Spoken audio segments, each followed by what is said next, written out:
I'm fixing it.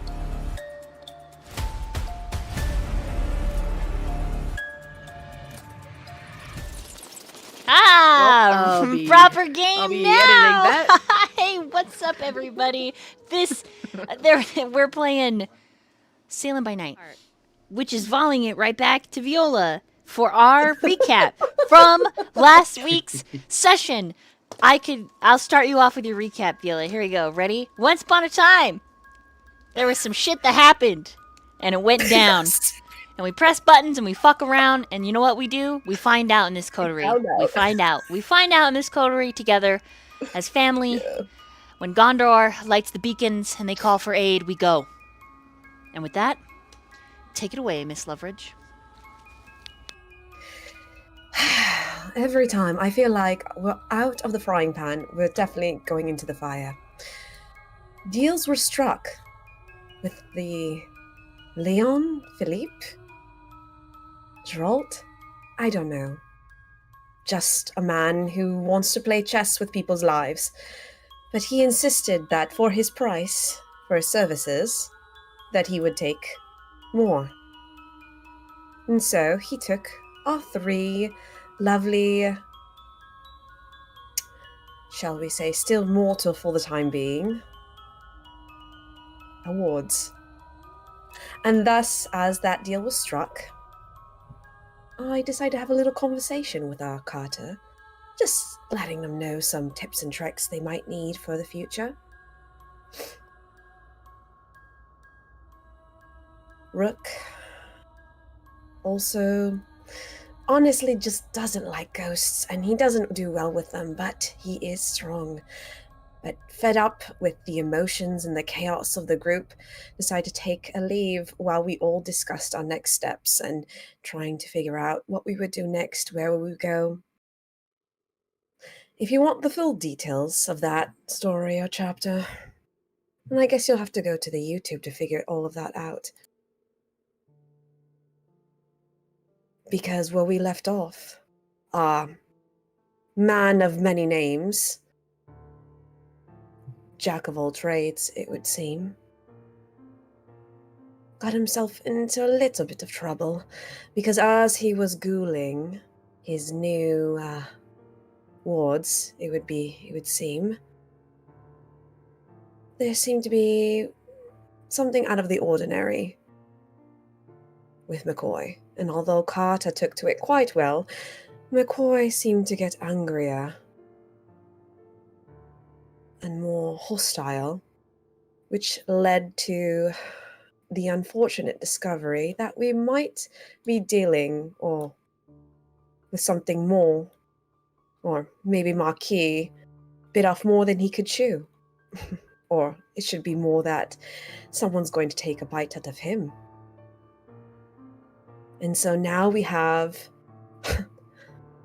a Garu on our hands, or the awakening of one. And won't that be spectacular? Storyteller?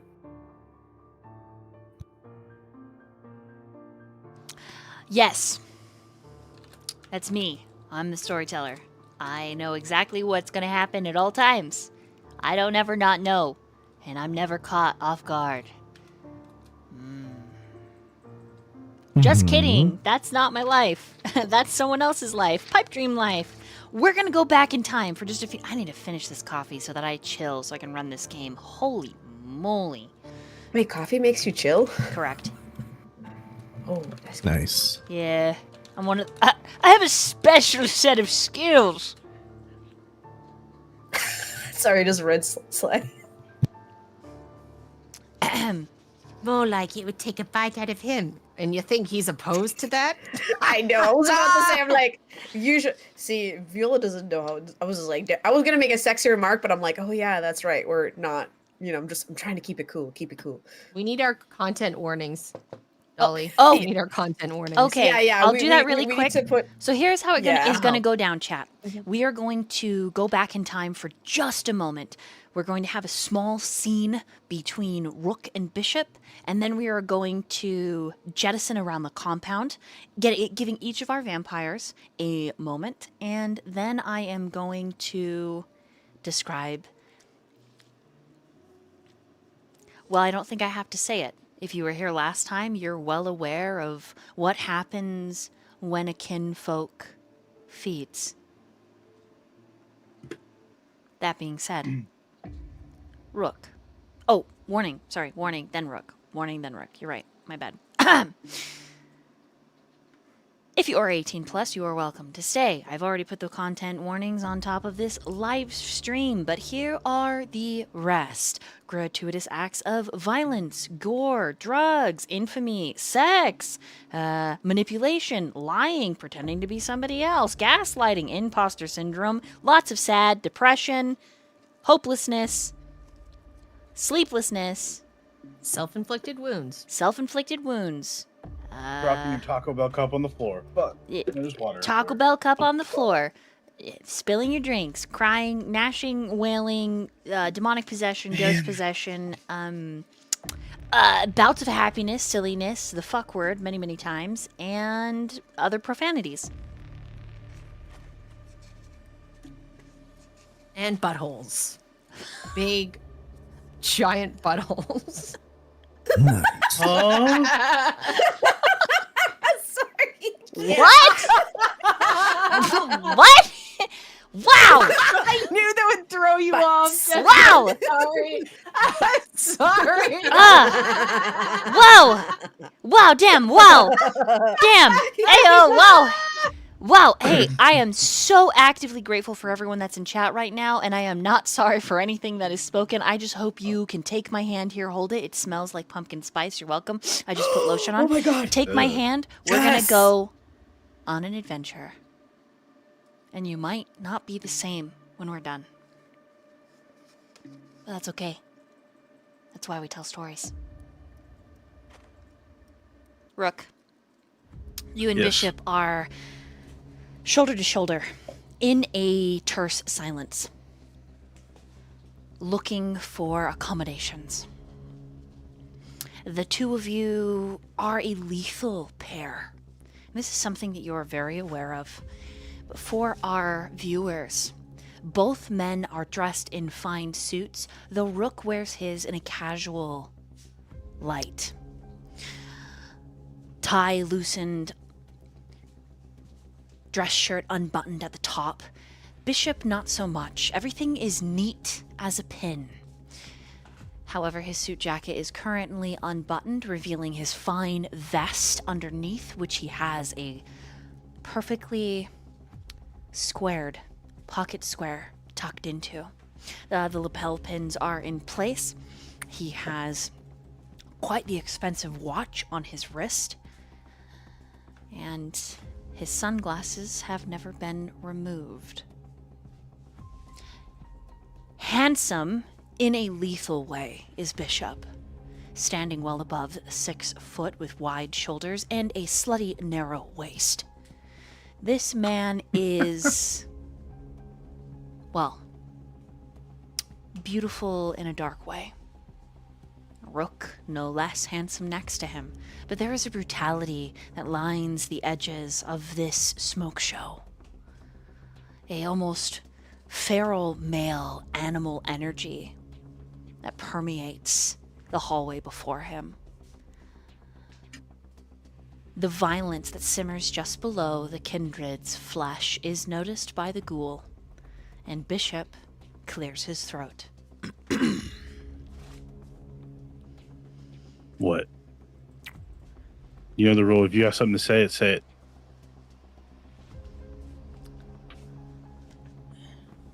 You're incredibly agitated, sir.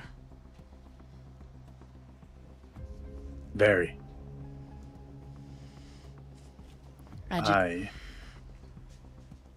Yes. He shakes his head and motions for you to continue. I'm very agitated. You are correct. I'm. What's the word I'm looking for? More used to our teamwork. Granted, I've known you a very long time. It's different.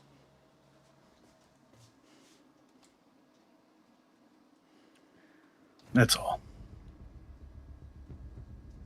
I don't want to speak out of turn. You have the right to speak. I may get mad, but doesn't mean I'm going to get mad at you when you speak the truth. You know that. I gave you that right. Because sometimes I don't listen. Or miss the obvious elephant in the room.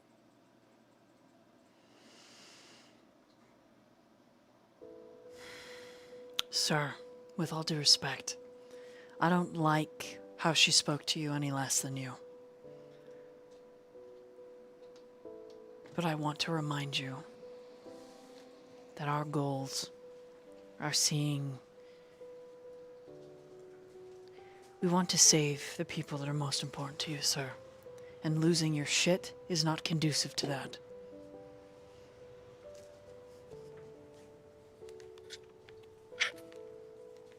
Fine. You're right. I shouldn't be so pissed off that I got awkwardly mind manipulated. You're right. I think you should tell her and make a boundary, sir. Because one day she'll reach out and you will kill her. I know you. He looks at like the tear in his sleeve where he stabbed himself earlier. It's like, yeah, you got a point. Get a point. This is why you're the brains. And I'm just the one that kicks someone's face in.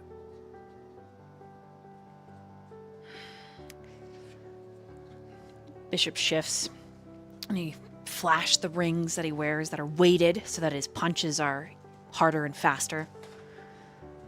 They flash in the fluorescent bulbs, and he stops, and he puts a hand on your shoulder briefly to turn you to face him. What do you need?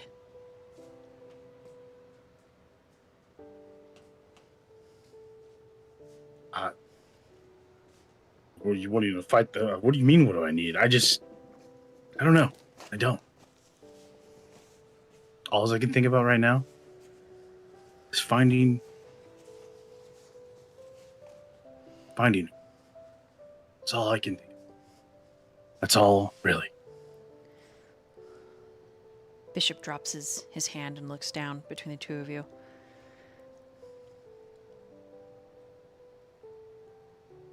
Likewise. I already failed Zia. I meant to say Z, but I stuttered. Z. It's not your fault. It's not my fault. You just weren't fast enough. I'm not going to let that happen again. I will die trying. He nods. Make sure she's safe. So will I. He just kind of like holds his hand up in the air, you know?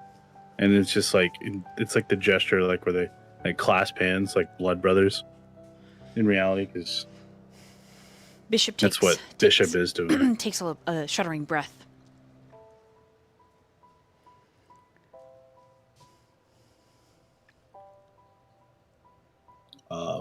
And then he reaches out slowly. And you know that he's thinking about Mickey. Mick, his lover. A young stripper and entertainer, songwriter, producer, musician, who was taken as well.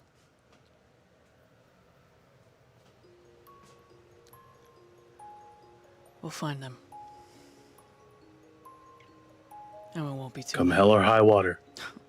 Come hell or high water. Yeah, we need to find a better way for me to like do this whole knife thing. This is cool and all, but I just need an easier way to get to these. Because they gotta be unnoticeable. You know what I mean? Complete tangent. As they're like holding hands like angrily. He lets go and kind of lifts the suit jackets and examining the rig that you have that holds all your weapons and says, I might be able to engineer something. I can do it during the Something day. that doesn't like stab me. You know? It was one time. It was an accident. Yeah, but you ruined my favorite suit. I measured you just a quarter of an inch wrong, sir. It won't happen again. Yeah, it's whatever. It makes for funny, like, stories. You know? Like the one time it's like, my goal stabbed the fuck out of me unintentionally. You know? That was also an accident. I mean, he's like, he's sitting there counting on his hands, like, you've stabbed me a lot, actually. You sure they're all accidents or intentional? I mean, I'm not gonna judge. I think it's funny. Largely unintentional, sir. Okay, fair. I need to sleep soon. This is gonna go to hell. Is there a closet? Let's just sleep in the closet. Follow me. I scoped this place out. They've got quite the compound down here. There's an entire lab. There's an emergency chute that opens up to an ambulance exit and entrance. Gurneys out the wazoo and other medical equipment. Not to mention the entire library locked and chained. I wasn't able to get in. Obviously, ritualistically guarded. And then there is the elder kindred that they have. Did you know that Oh, that man scares me. the magician, like not just a magician, but the Tremere magician is Xirus's sire?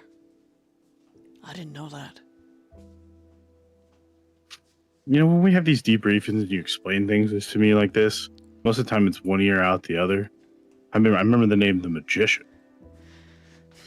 But, I mean, that's some deep shit.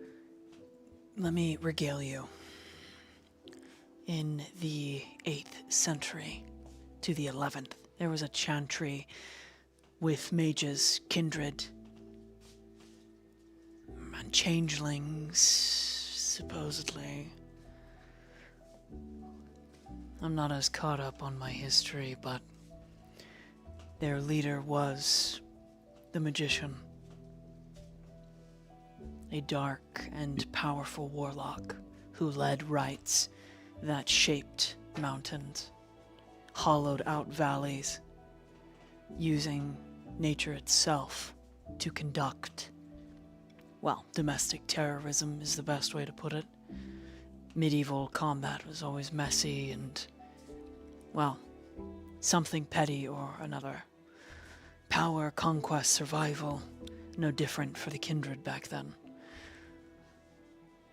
Regardless, I think, or I have assumptions that Cyrus's grandfather is that magician. Likewise, I wanted to report that it seems he is fond, in an uncharacteristic way of a vampire his age, to that Viola. So, my whole point in this conversation, Rook, you can't kill her. If you do, I die. And I'm not gonna lose you. I'm glad you're keeping up. Hey, I was trying to do math. You said 8th century. We're in like the 21st century. I was carrying a lot of zeros. I don't only have so many fingers. Okay? 8 to 11th, more or less. Don't quote I never me. was good at math. Okay? It could be wrong. I'm not at a library. It was just I shot a text message to Daphne, and anyways, state your boundary, Rook, sir. You know I'm not good at that. Then I'll do I it. don't like to talk. Then I'll do it for you, if that's what you need. If I need to be your pen, your voice, your sword, your shield. And he puts a hand on the back of your neck, and it is almost as intimate as brothers, almost. But there's this. There's for Bishop. It's so much more. He owes you a life debt, Oh. and that will never change. He considers himself in a lot of ways your servant, humble or otherwise. Whatever you need. He lets out like a deep sigh, and he's just like, Just tell her. Be nice about it. Because I can't for the life of me think of a nice way of saying, hey, don't fucking touch me without yelling, throwing a fist, or somehow accidentally throwing her off the building. Shakes his head and he pats the back of your head real gently. He's got kind of an awry smile, shaking his head. Well, you got mad at me last time I threw one dude off a building. Speak. Because you were like, we still need to question him. And I'm like, no, he won't say anything because it cut his tongue out, so he was useless. Look, this is why you don't let me do some things on my own. I cannot be held responsible for what happens to the target. Bishop We made this deal. kind of shifts and starts walking again, you following along, and you notice that his gaze is up at the ceiling, and you're not sure what he's looking for until he takes out the cigarettes. And he's looking for fire alarms, and then he lights up just inside that almost tunnel-like hallway that's just massive, long, gray cement, a little chilly, with fluorescent lighting overhead. And as he exhales, He just says yin to yang. I think this room will be to your liking. and he pulls out a skeleton key along with all of his tools, and he pops the thing open. I do like how you just do things your way. Because I would have kicked the door open. You know? Some As you said, yin and yang, you know. finesse is sometimes necessary. I couldn't even spell that word if you asked me to. That's okay. That's why you have me. Have a good night, sir. True.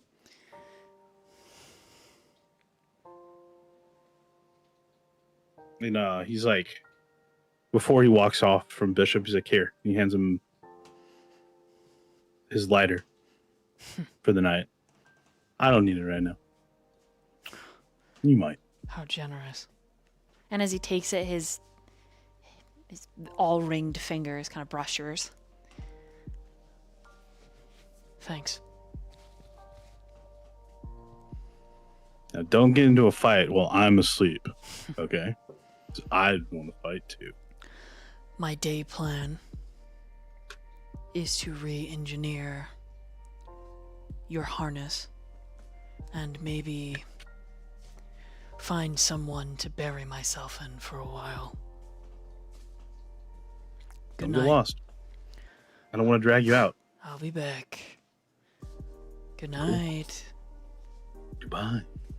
And he waves at you over his shoulder, holding on to your lighter. And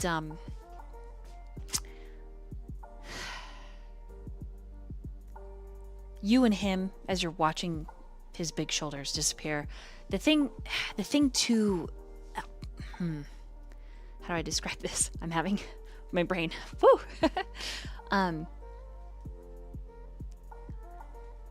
Bishop has always had he takes life very slow. He doesn't speak unless he feels he has to. He's pretty solid, like a stone. He finds a spot and he's there until he has to move, and it's unhurried. And even now as he's leaving, it's unhurried, it's relaxed. But his shoulders release some tension as you're watching him disappear, and the fine suit, suddenly you see some of the stains on it, some of the tears from the night's activities, and you know that he doesn't have a lot of hope that Mickey is still alive. And to be honest, Rook, neither do you. It's been All right. It's been a while. But the two of you do your best. And you have each other. But in particular tonight, maybe... actually, I'm going to have you roll a wits and insights. Fuck. Wait, actually, I can roll that well. Sick. You...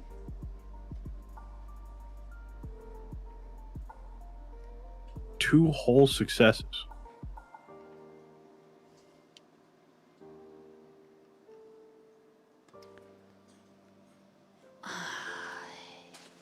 It takes you a second, and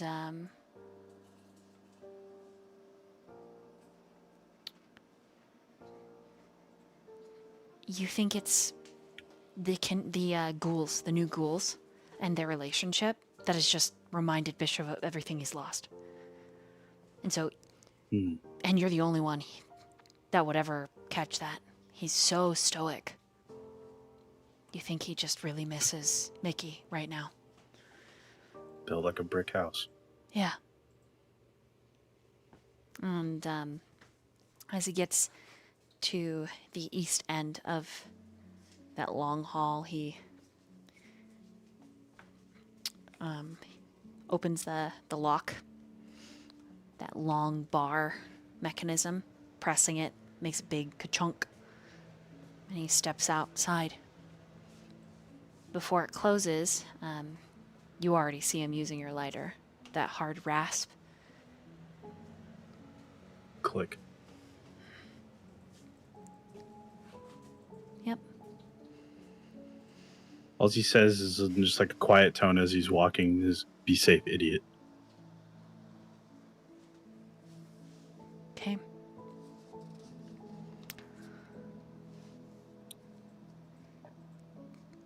And that's almost a small meanwhile. You get inside, the door closes behind you, your phone goes off. Ba-dee-dee, boop. My phone?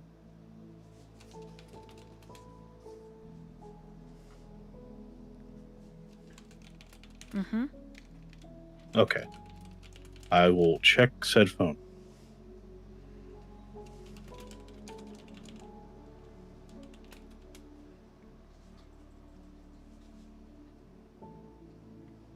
It's a text message from Bishop.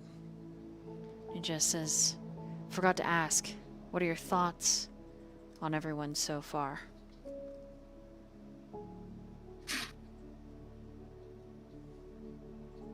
As he like types out his words, he's saying, "The doctor, unfortunately, has not enough information to go on how he sees them. He's real bad with first impressions, so it takes a while. But he's used to dealing with," he says, "quote unquote him," because he's used to talking to him, different names and how he approaches things, the cunning nature. It's good to have him around." And then he moves on to like Jericho. And he's just like, "Still not enough information. Haven't talked. Haven't seen what they're capable of. Need more info. Kyler, just as smart as you, if not maybe smarter. Able to do many things, even if he is crazy. More or less. Viola. Maybe the interaction at first was terrible. Hate her. He's angry, pissed. But she's capable. Has talents that are usable to do by means to an end to get the job done. I may not like that route, but it is a viable option. But as for the newer ones that are being acquired, still not enough information.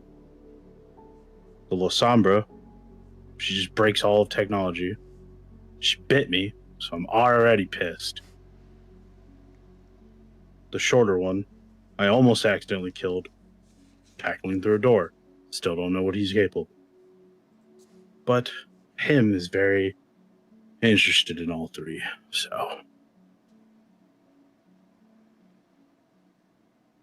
we'll figure it out, bit by bit.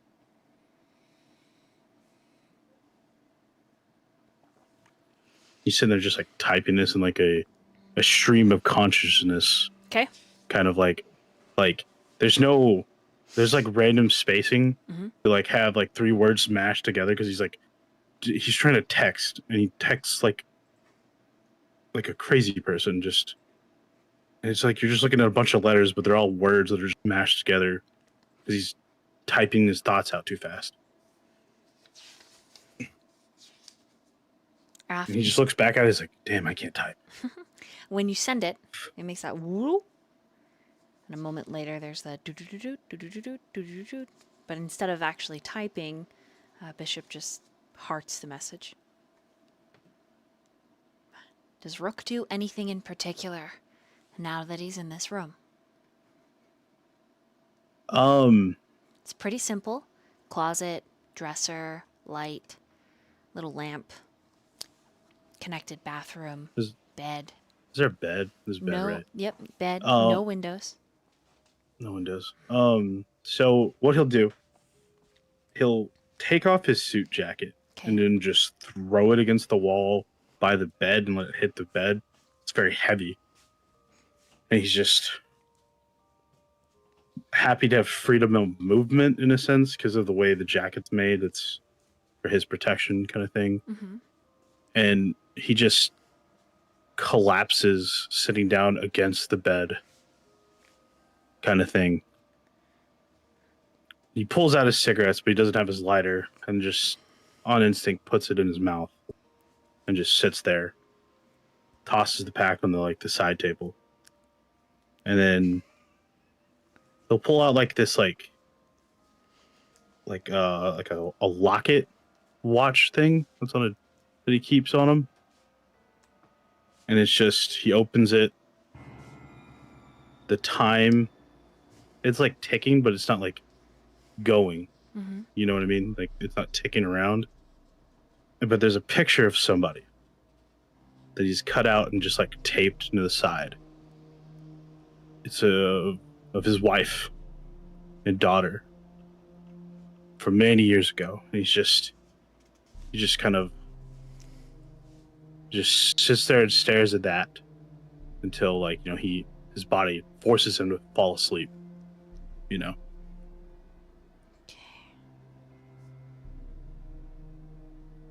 Give me 1 second. I'm just taking a note. Yeah.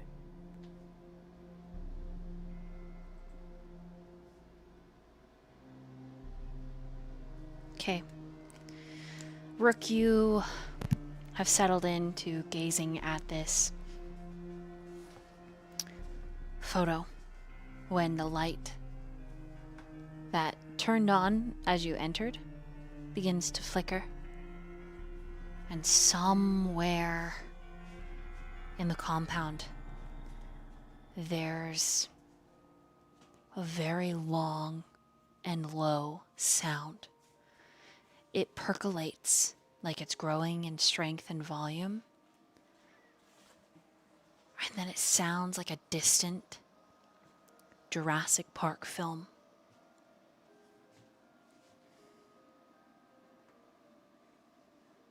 Hearing that concerning noise, is he able, in his experience, kind of pick up on what that noise is? Well, someone could be listening to Godzilla in surround sound, but when the lights flicker again, no, you think it's happening in the here and now.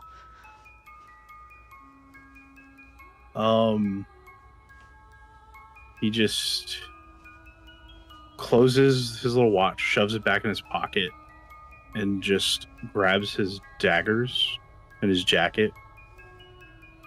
Then he doesn't even bother getting his jacket. He just gets ready, and then just rapidly heads towards the noise. Okay, so you come busting out of your room and you're running for the noise. Yeah. Okay. We are going to take a very short break right there. I need to discuss something with the coterie. Don't go anywhere, chat. We'll be right back. And we are back. All right. All across the compound, there is a winding down. Viola Xirus, Rook. And in that mid-winding down, Viola and Xirus, I need you to make a wits and awareness.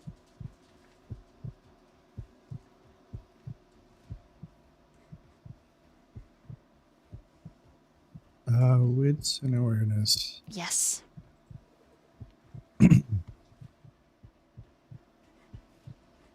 All right. Apparently, Viola's not very aware. This is so sad. That is 2 successes and a skull with 9 dice. I got 7 successes. Goddamn. Okay, Jesus. 7 successes, and say that one more time, Viola. I'm so sorry. No, it's okay. 2 successes and a skull. Did not roll very well. I have 9 dice and I rolled 2. Okay, so with a With the 2. skull.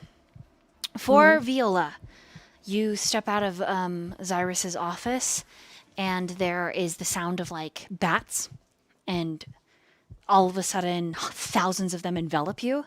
And when you reappear, you're in the upper part of the compound where your bedroom is. Well, where Kadal's bedroom is. His bedroom is all black. Black floors, black wall, black bed. Everything dark. No lights are on, and it's just you, and you can feel him materialize behind you. And there is almost a frenzy around him.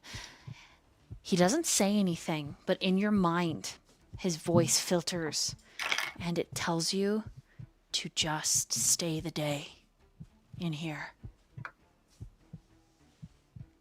And you're not sure why he's so uppity. And so that's what you're dealing with while this is happening. Okay? Okay. And we'll come back to it. So we'll wrap back around. Okay, Jericho, you went to the sip and stop just down the street, got a couple of things that humans might need. Then you decided you were going to go to the 24-hour little Albert Sans and got some more things that humans might need. And then you're like, fuck, what if somebody starts their period? Wait, I guess only Annie wouldn't have one, but okay. So you go to the Just in case. I don't actually know. the Walbart and you get some more things, and then you stop in the deli or rotisserie chicken, and then you go through a drive-through, and you're not really sure what everybody likes, so you a variety, the Burger Queen, the Wenday, you just get a couple of things, and so laden with all of your edible treasures, you return to the compound, and you are shouldering them in. You, because of where you are entering the compound, will hear this no matter what. Xirus, this is what you hear from down the hall. And then there is a smash. Oh, that can't be good. So, all the coterie out there will get to react in a moment.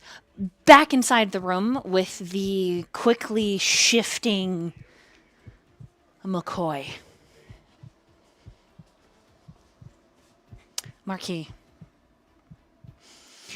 The boy Yes, ma'am. begins to growl, and the growl turns into a roar, and for just a brief second, he lets go of your forearm, and he pulls back, only to bite down again.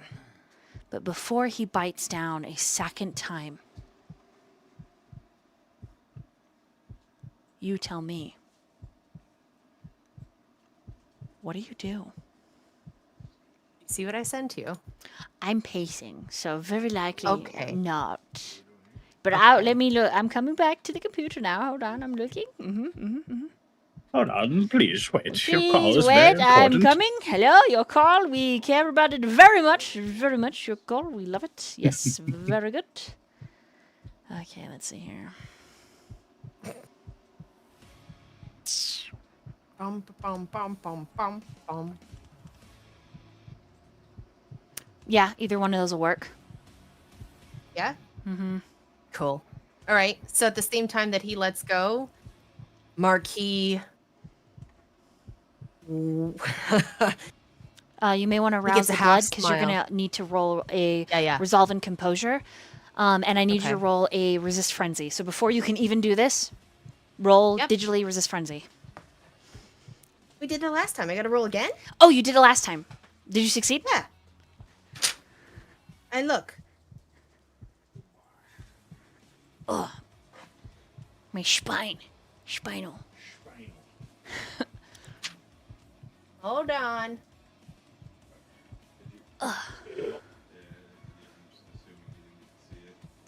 Let's just have you roll it again. Let's just do it again. Yeah, It's fine. roll it again. Let's see. You want me to do it in here? In the roll 20? Full size modifier, none? Correct. Just roll it in the roll 20. Pool size modifier, none. You got it. What does that say? Succeeded. Maybe? 4 successes. Okay, you can roll a composure and resolve.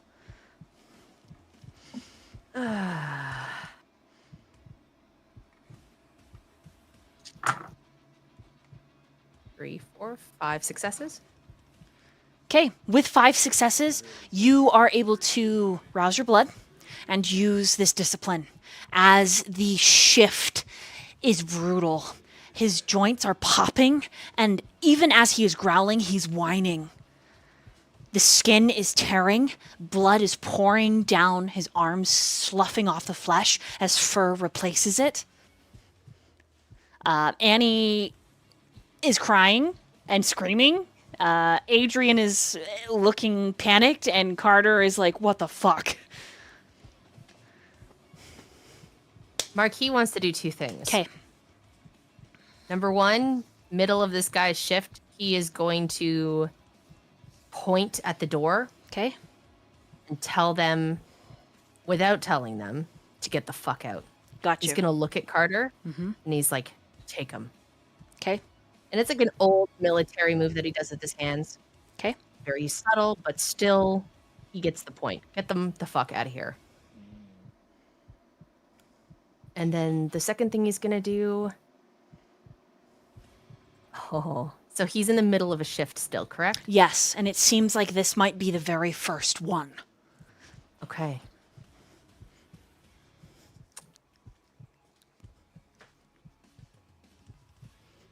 How long will this shift take? Does he have a couple minutes? Can he do 2 things? Or only time for one? You have a couple of seconds. His face is, McCoy's face is bloating. Some of the fluid from his brain expanding. The cranium, the skull growing, has like seeped into his eyelids, making him a little bit blind, so that's in your favor. But the nostril splits wide, a blackened snoot coming forward. As this motherfucker's going full furry, man. Okay, the first thing he does is he's going to... this is like... He's like, practice. This is practice. And he just looks at him and he like... He's already close to him and he just pulls him into his ear and he says, everything is going to be all right. I can promise you. It will be all right. And then he is going to Mask of 1,000 Faces and turn into his girlfriend. You turn to Annie? I do. Okay, so in his deliriousness, McCoy has got a hold of you, right? And he's scored 11 successes on his strength. So he's not letting you go, and then you shift into Annie and he sniffs the air with this new nose, this new long trunk of a mouth, and the human eyes that are blinded because of the fluid from the skull popping. The eyelids then burst forward. And his human eyes sluice down into the lower lid, and it's almost like watching a roulette machine, the kind that you pull the lever in Vegas.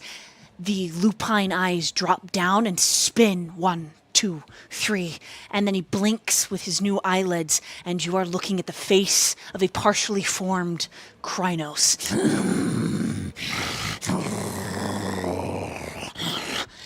There is still some humanity. You have 3 seconds to do your next action before he tears you apart. Oh, good. How excellent. I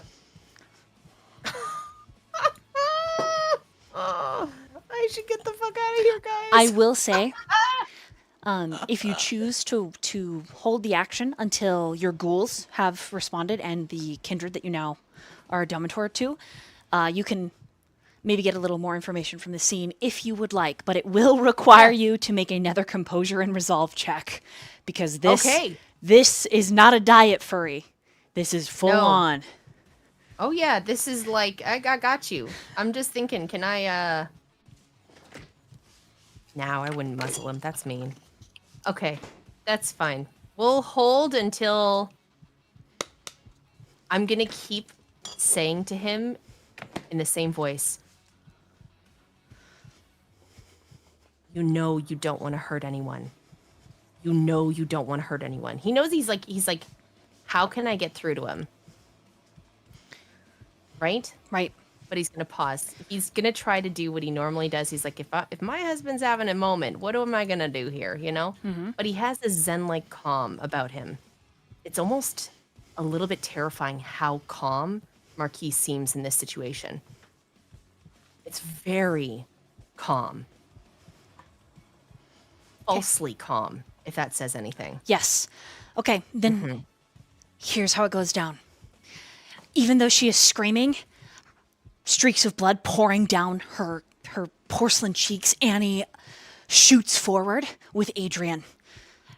As she opens the door, the metal door catches the glint of the fluorescent light, and the Krynos smashes the light and then brings this massive paw down. You see it cut into Annie's back as she pushes Adrian forward. Then he lets you go, grabbing Annie, throwing her back. There is a splatter of blood as she goes through the cement walls of it. And then he turns on Carter, and Carter tackles you through the door. Just as this Krynos leaps forward, and the entire wall, the architecture explodes outward. I need you to roll a dexterity and an athletics, please, Marquis. I also need Jericho to roll dexterity and athletics because you're in this hallway. And I need my other two kindred that are coming to the scene to roll resist frenzies. And I need Viola. You need to roll an intelligence and an insight. Oh my god, my worst! I'm so bad, chat, at that one. Fuck. Okay, it's fine. I'm square. I've not been rolling well, guys. So. Oh, hold on. Actually, I'm sorry, is Xirus on the way? Well, Okay, it's you're hearing all of this. Like this is Yeah, so I'm just wondering if I have to resist. Yes, because of the Okay. your kindred instinctually recognizes the roar now that he's fully shifted. He's still, I guess, technically mid-shift because Marquis hasn't taken his turn, but it is enough that your kindred recognizes a werewolf. Mm-hmm. All right. Well, that's as good as it's gonna get. Okay. All right. So, for my insight and intelligence, all I got was one crit, but it's messy. So, there's a skull in there. So just 4 with a skull. It just. Oh Lord. Okay. So, with 2, neither Rook nor Xirus resist your frenzy. You are in full panic. You are afraid. You must get away from this creature. You can shout at anyone else. Xirus, you are settled away for bed in your panic, but it is full on fangs unsheathing and punching down into your mouth, hissing, claws coming out, full feral, absolutely ripped shit, terrified. Okay? And same for you, Rook. So you cease running. You get to the L joint hallway that connects to this main one that the wolf has just busted out into, and you pause at its sound. That is not fucking Godzilla. That's worse. And so you pause like, oh, fuck. And you experience that instinct of the beast. Viola, remind me what you got one more time, please. I got a 4. Well, it's just 1 crit, and then it's a skull. Okay. So, yeah. Okay. I'll give you 3 That's- successes. Yeah. That's, yeah. Yeah, I'll give it narratively. Kadal is hiding something from you, and he tells you to stay here. It's safe. And he caresses your cheek, and then he vanishes. He explodes into thousands of bats, and the bats swirl in a frenzy, and they open the door and close it. You hear the door lock from the outside, Viola. Something is happening that Kadal does not deem safe, and he has prioritized you over everything else. But still, he's locked you away.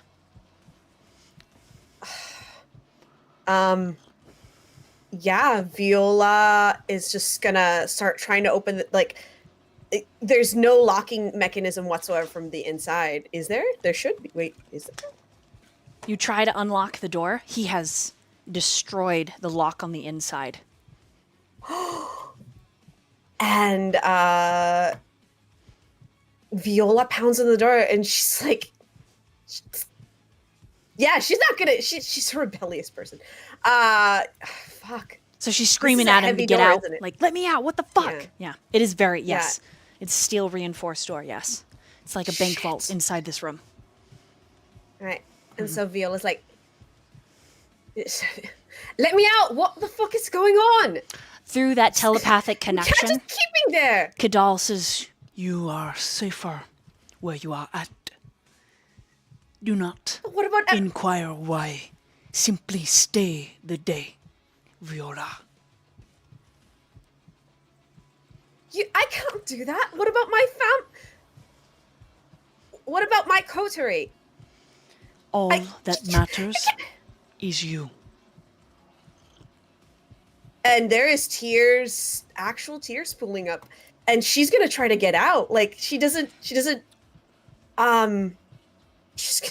try. Oh boy, yeah, she's gonna try to get out. What do I need to roll for that? As futile Are you as just it gonna is, try and like strength it out?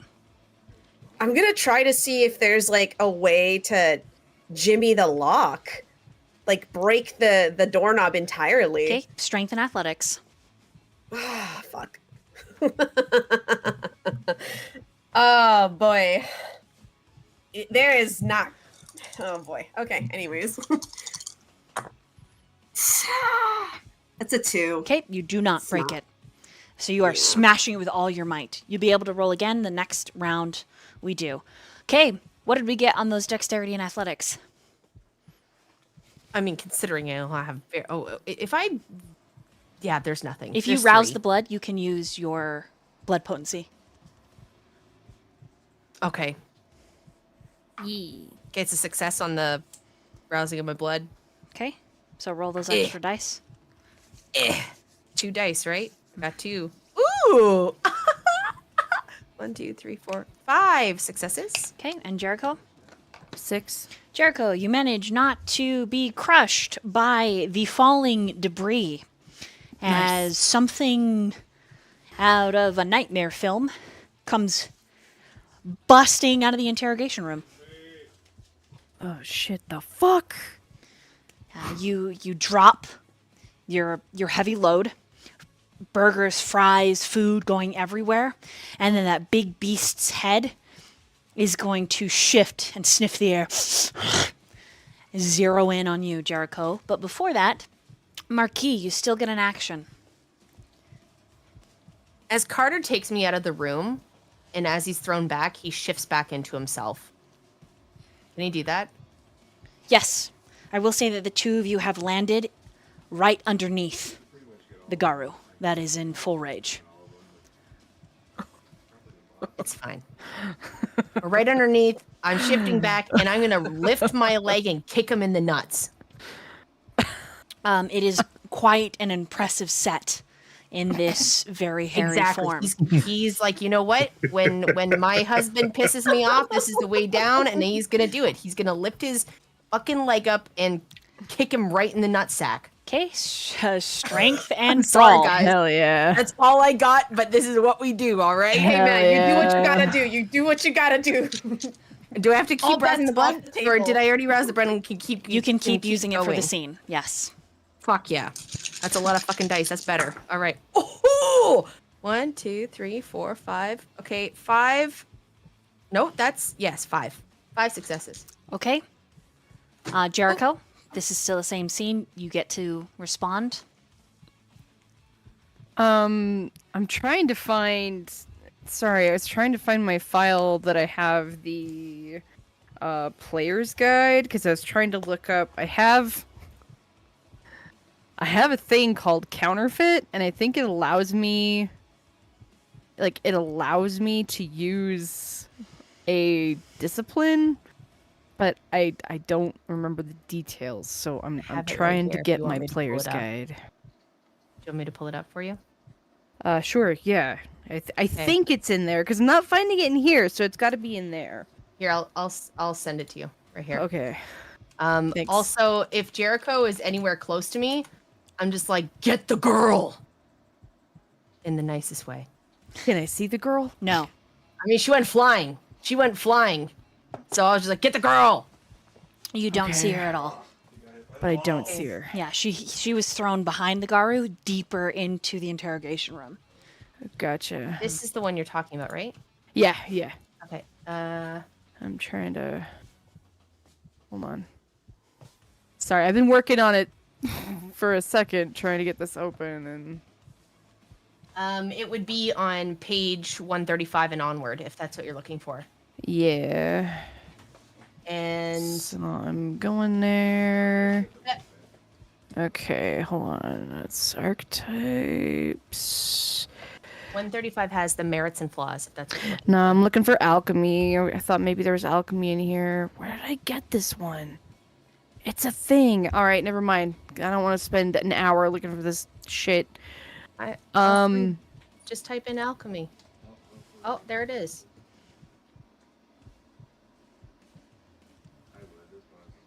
The gold mask? That one? no, it's called counterfeit. Thin blood alchemy mixing. Okay, hold on. Counterfeit? Maybe I got it somewhere else. Anyway, yeah. You can take thin blood alchemy as a discipline. Okay. Yeah, no, it's not there. Don't worry about it. Okay, so I'm in this hallway. The Garu has plowed through one of the walls. Mm-hmm. Okay. The lights are But I flickering don't- on and off and sparking. Small electrical fires are going off in the ceiling. Okay. From where they've burst through the wall, is there a door on that same wall where I could go in the door and possibly behind them without directly having to go through the Garu's path to try and find Annie? Or No. okay. You Good. could go into a room and hide. Okay. I think I'm gonna do that. Can I ask what level of alchemy you were looking at, Nat? I think it's only.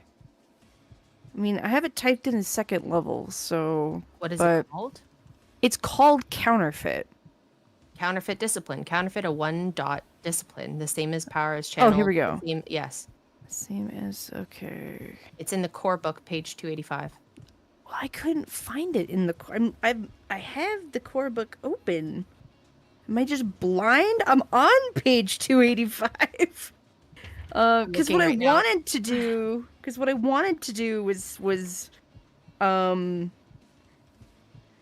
drink this formula, and then I was gonna give myself celerity, Okay. so I'm at least fast. That's what my goal was, but I guess for now, yeah, I think he's probably gonna go ahead and pop into this side room. Okay. Because he knows he's no fucking match for a Garu. He's only a thin blood. He doesn't have the same durability as regular kindred. So yeah, I guess he'll duck into the closest door and look for his window of opportunity. Okay. Basically, yeah, not super exciting, but that's what he's gonna do. Okay. All right, so Marquis is kicking. Carter is going to pull you, Marquis. He's like, we do not fight this fucking thing. And so he's going to, like, try and fucking pull you out from underneath the Garu, just anywhere out of the fucking way. And Adrian is running. Adrian is running for the exit. Adrian is running for all the piles of food that have fallen. He is using those little track legs, and he is fucking going. It'd be better if you go and catch him instead. I can more than handle myself With for now. With 5 successes, you smash McCoy in the sex organ. And they clap. They clap together and then slam up into his thigh, and you see the whole furry bit tuck in as he. There is a loud and wretched roar right in your face, spittle getting all over you, and then the Garu is going to smash its fist down, boom, on a roar, and it misses you because of Carter's roll. Fueled by your vitae, Carter kind of slides you on your back behind him, and then the Garu, after smashing the ground, takes off towards Adrian. And Carter screams, "No! McCoy!" Can I intercept? Is he coming down my way before I've He ducked is. into a door? So you are going in the door as he's running. Okay, I'm gonna intercept Adrian and pull him in with me. You're going to grab him? Yes. Okay. Dexterity and brawl. Okay. Alright, Dex and Brawl. That's 5. Okay. He got no successes. So you'll open the door, you'll grab it into his arm, and he'll be like, "Ah!" And you'll pull him in, slam the door shut. Marquis, Yeah, and they'll be like, shh, Uh-huh. what are you doing? quiet. Pardon me? What are you doing? Carter's like, we need to get out of here. What the fuck? We cannot fight that thing. Are you kidding me? I'm well aware we can't fight him, but you just think we should leave him here to wreak havoc? Carter's just like, we need to get the fuck out of here. That's it. That is his stance. We need to get out of here. There is no way we win if we fight this thing. We are leaving.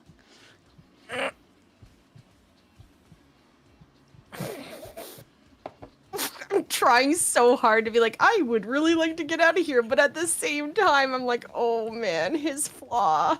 Oh no. Okay. Okay, hold on. I need 2 seconds to process. Hold on. Right now, I wish I had like Mind Sliver or something. I wish this is D&D. Attack him mentally, you know. I wish I could mentally talk to you because I have an idea, but I don't actually know if it's a good idea. I want a second opinion, but I also don't want to shout through the door because I'm trying to hide from the thing. So.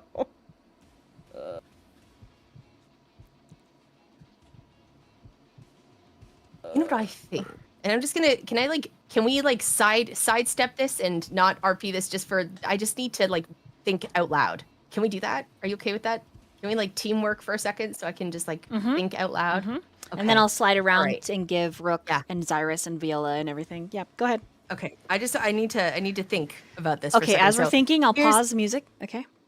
Okay. So here's the thing. Marquis doesn't have any brute strength, all right? Right. He basically relies on his wit, cunning, and he plays dirty.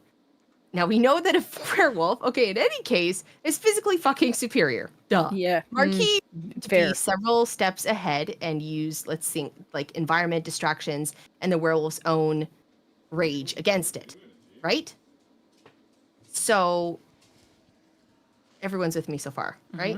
Right. Yeah. So here's what I'm thinking. One, Marquis has to break the line of sight. He has to use the tight spaces, aka narrow hallways, door frames, obstacles, etc., to guide the werewolf to them, limit his movements, whatever, right? Clearly, that's not going to make a difference because he fucking knocked down the goddamn wall. But we could possibly lead it into a trap. Maybe kick some furniture, throw some objects at it, use his rage against him, weaponize his own rage, bait him. Yeah, I mean, They're impulsive. Use that aggression against them. Taunt him. Get him to charge into a wall or off a we think ledge we could- or Do we think we could lead him into the pool? distract him with pain. I don't know. That's why I kicked him in the nutsack, right? Throwing sharp objects, knives, get dirt in his eyes, shoot him in the knee, you know? If he's focused on the immediate irritant, it's less likely that he's going to land a clean attack, right? If I can, Goes into line with one of my ideas. right? I have a question. Does are Garu just completely immune to in such a rage? Are they immune to anything mental? Correct. Okay. Thank you. Basically. They got a thick ass skull, bro.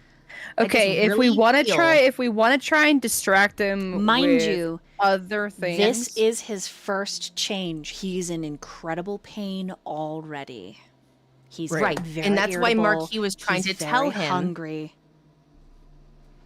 Okay. Maybe you'll go after the food I Okay. just I dropped. was about to say Hold on. eat the hamburgers.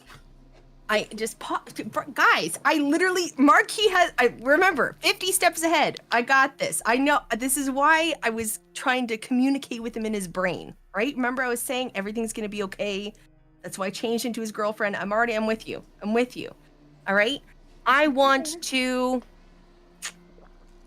a lot of thoughts. So, improvised weaponry is one. Illusions, trick him in some way, exploit the environment that we're in, exploit his frenzy. I have a leash. Do not ask me why I have a dog leash. It is not a dog leash. It is a leash for big, hungry wolves. Do not ask why I Jesus have it. It Christ, exists for a reason, okay? Oh my yeah. God. Shut up. So, Marquis wants to. I have a question, and I'm working through this. Please bear with me. I don't know if people care to think about what happens behind the mind of a player as they do this shit. So I'm way further ahead than I need to be. But my thoughts are: one, restrain him in order to bring him to his knees and try to get through to him by speaking to him about who he is and who he has just hurt, considering he threw his girlfriend through a wall and he loves her more than anything and he is already in pain. So somehow Marquis wants to use that to bring him down, not in a sense of killing him, but in a way to bring him back to reality. Agaru's first change is not something Marquis has ever experienced, but it is something that he knows. So, I would have Marquis roll a intelligence and an insight. Okay. Kick him in the dick this is again. great practice for his, his child. Sorry. His future child. Okay, intelligence and what, sorry? Insight. Is this the same scene? Do I get to have my blood rouse? Sorry, that fell on the table. Do I get to have any, the blood rousing thingamabob, whatever I did with that? Blood potency thing? I'll allow it. Cool. I can summon you if someone else can summon you. Can I use a willpower? Yes. Okay, good. Just checking. Oh, that. Okay. 2, 3, 4, 5, 6 successes. There is no way to bring a Garu out of their first change. They must ride the wave.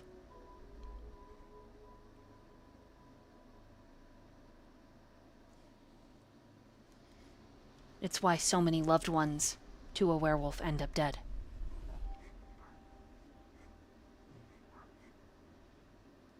Is there a way we could lead him to a very open, big space and just run him around? Or lock him in there so he can run around?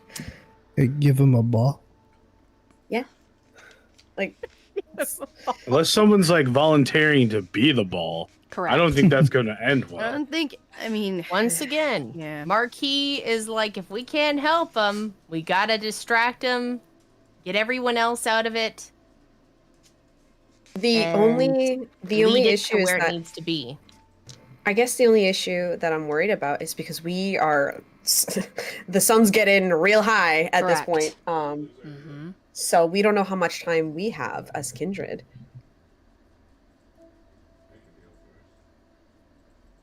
You would need someone very, very, very fast.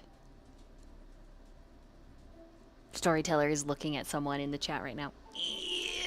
Uh-huh. Is that cause me? Maury, Oh. hello? Okay. I mean, I can give myself celerity, but it'll only be 1 point. I don't think it'll be quite fast enough, but Fuck, I lost my sheet. Shit. No. Yeah, I don't have enough We celerity at have this one person who... Oh, fuck. Okay. me wishing I was Noah right now. Uh-huh. He's fast as fuck. Yeah, I haven't. Funny enough, I don't have. I was gonna. Now I regret not leveling up celerity today because I was like, oh, maybe I'll level. And I was like, man, maybe I'll wait and see what happens. Because I wasn't sure about leveling up dexterity or celerity, but yeah. But even then, like again, eventually sun's gonna come up, so we need someone mortal. When the I was just Adrian, imagining. his brother. He is How long can a Adrian fast run? runner. Mm-hmm. He is an extremely fast runner. He is a track star. Yeah, I'm just concerned because I I know know how fast too. Garu are. Me Then- too. But there is Should no we- other option. I think we should ghoul him as well, so at least he gets that boost. We can't. And that He speed. is gone, and there is no fucking time with this guy coming around. And if it ain't happening. With Adrian? Unless we Yes, play he's not distraction cool. while someone ghouls him. I mean, he's in the room with me. I technically can ghoul someone for a night. Period. It There only you go. happens Hey, there you go. a night at a time. Okay, well, you do what you want to do. This is I'm gonna go back to being in character. You do whatever you want. Okay, are we ready?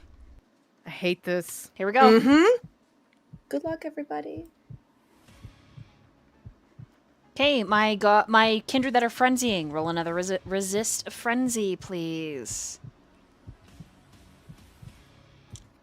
Can I roll to get out of the room? Yep, you'll Never. 1 second. Okay, thank you. Sorry.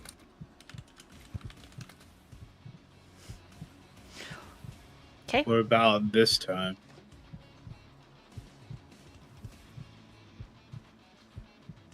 It says 2 successes.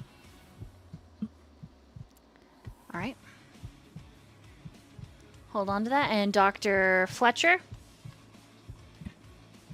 Am I doing which one again? Resist frenzy. Is it going through?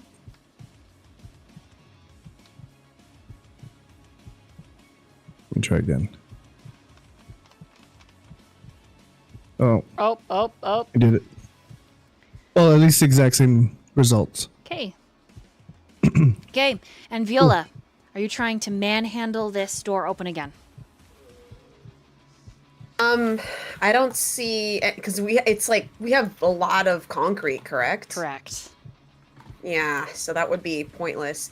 Can I rouse the blood to help me then? You certainly can. And how many dice can I add to that? Your blood Storyteller? blood potency. Okay, then that is that number. Okay, cool. I will try again. Yeah, and that's from Hopefully. feeding off of a certain somebody.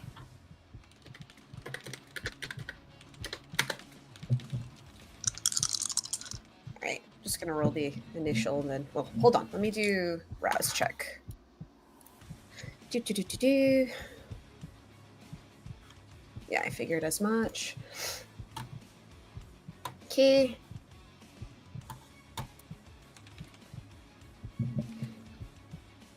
And then, alright. And then I add the +3. And then 2. Okay, cool. Alright, let's see if this helps. Alright, I'm rolling 6 dice? Correct? Yep. Okay, thank you. I just want to make sure I'm not overdoing it. Well, I mean, it's a little better. It's a 4. Oh, I was so close to crit. That's it. That's all I got is 4.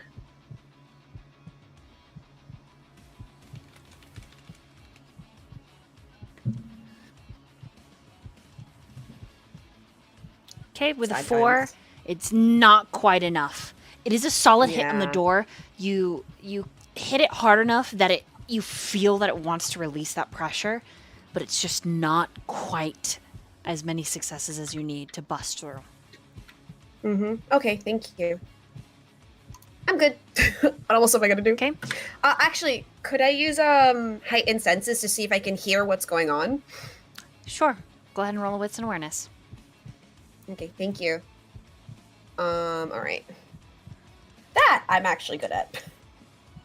And then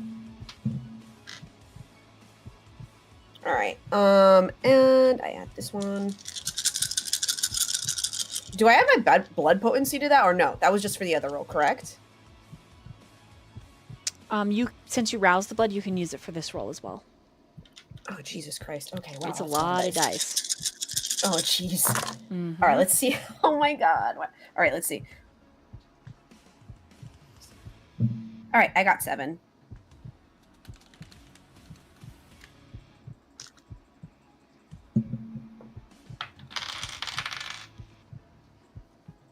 Seven sucks.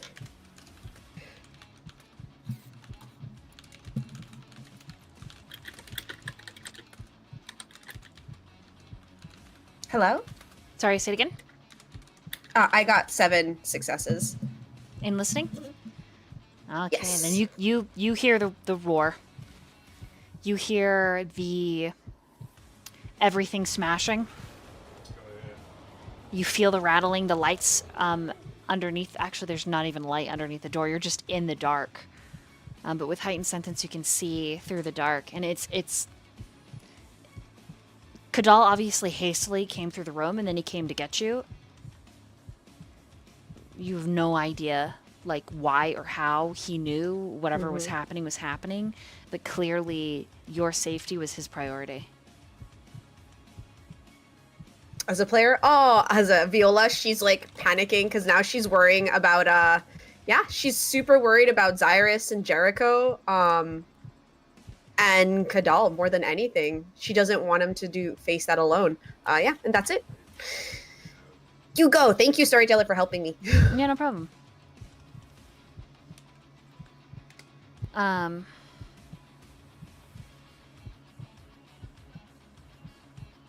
Okay.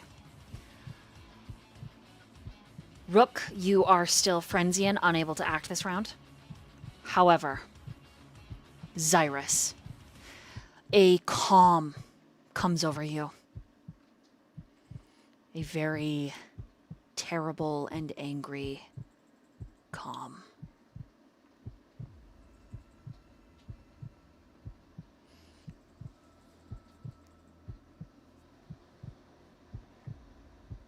Opening your door, you see the Garu. Everybody say sword. Yeah. What do? You just watch which way she goes. I see? What else do I see You when see I open the door? Marquis being pulled back by Carter. You hear Carter screaming. You can smell kindred blood. You can smell the viscera of the Garu change. It's messy. It's wet. It's horrific. Fluids everywhere, sloughing off of his great fur. He's still not quite fully changed. Between his massive form and his legs, you can see like someone ducking into a room, and then another set of very slender, pale legs get pirouetted and pulled into the door as well. The Garu is turned away from you, and it seems to be focused on something towards the exit. There's also the smell of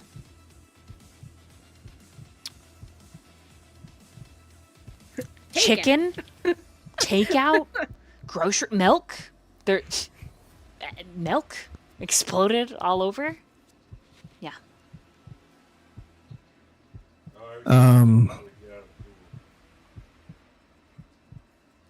Xirus will say to the Marquis, "Get everyone out. No."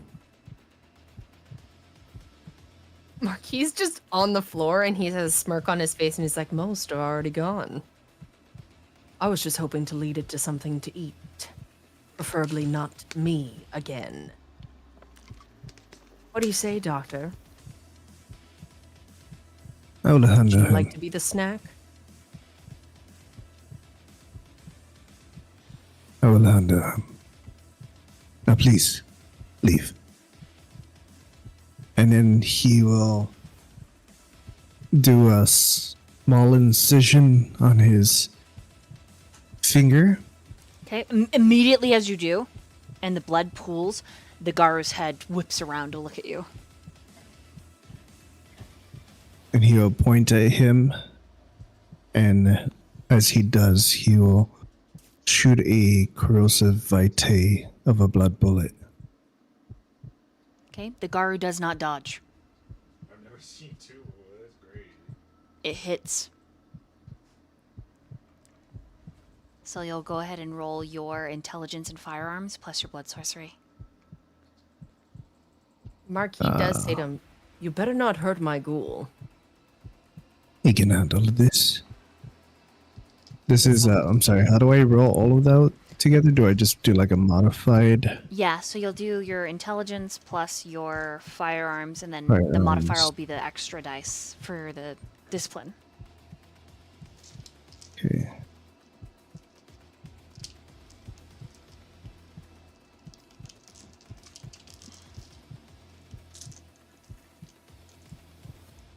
That is a lot of dice. 13 dice rolled. Goddamn. Yeah. Okay, 4 successes. Not a lot of good rolls, yeah. You hit the Garu's chest, and it fizzles out. But it's focused on you now.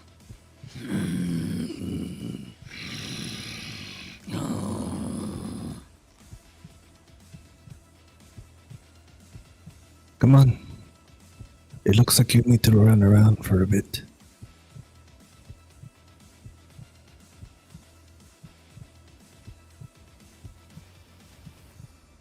So the exit, the Garu is standing between you and the exit.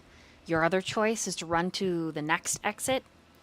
So you'll take the lateral hallway. If you can imagine with me an L shape for these two hallways that intersect where your office is. So taking the L and then headed through your emergency section, which is very large. It's a very large hospital section. Out the emergency ambulance exit. That's your Right. next closest exit. A It's a lot of somewhat potential for ugly- it to fuck up everything inside here. Right. Yeah, I was thinking of bringing him to the garage area, so there's a lot of room for me to work with. Okay? Okay, so you're gonna go lower. Yeah, because I don't want to bring him outside. So yeah, I just kind of need to wear him out. Is that right? That's the Unless do I do a roll for that to figure out like what's the best I'll way give to? it to you. Roll a intelligence and an insight, or intelligence and occult is actually better.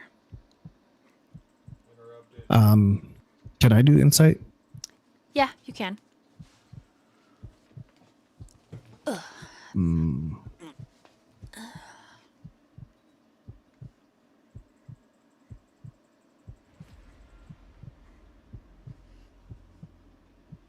Oof, just a 2.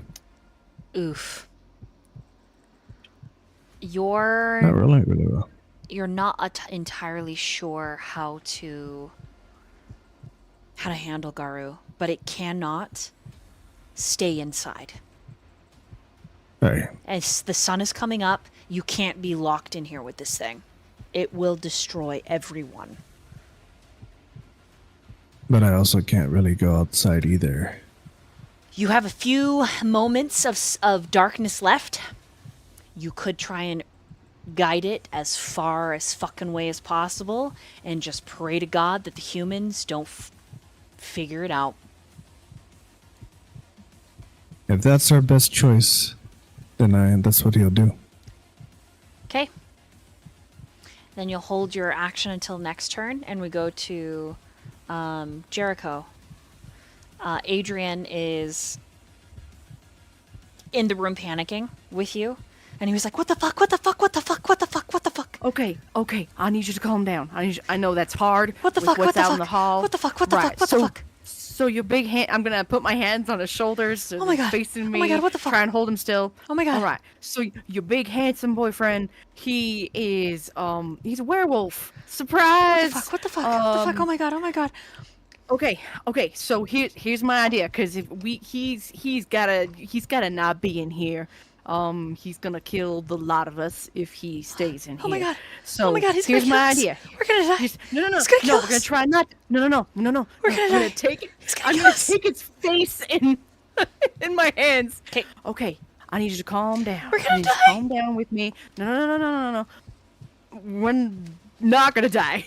It's like he's baby, but okay. So I'm gonna need you to.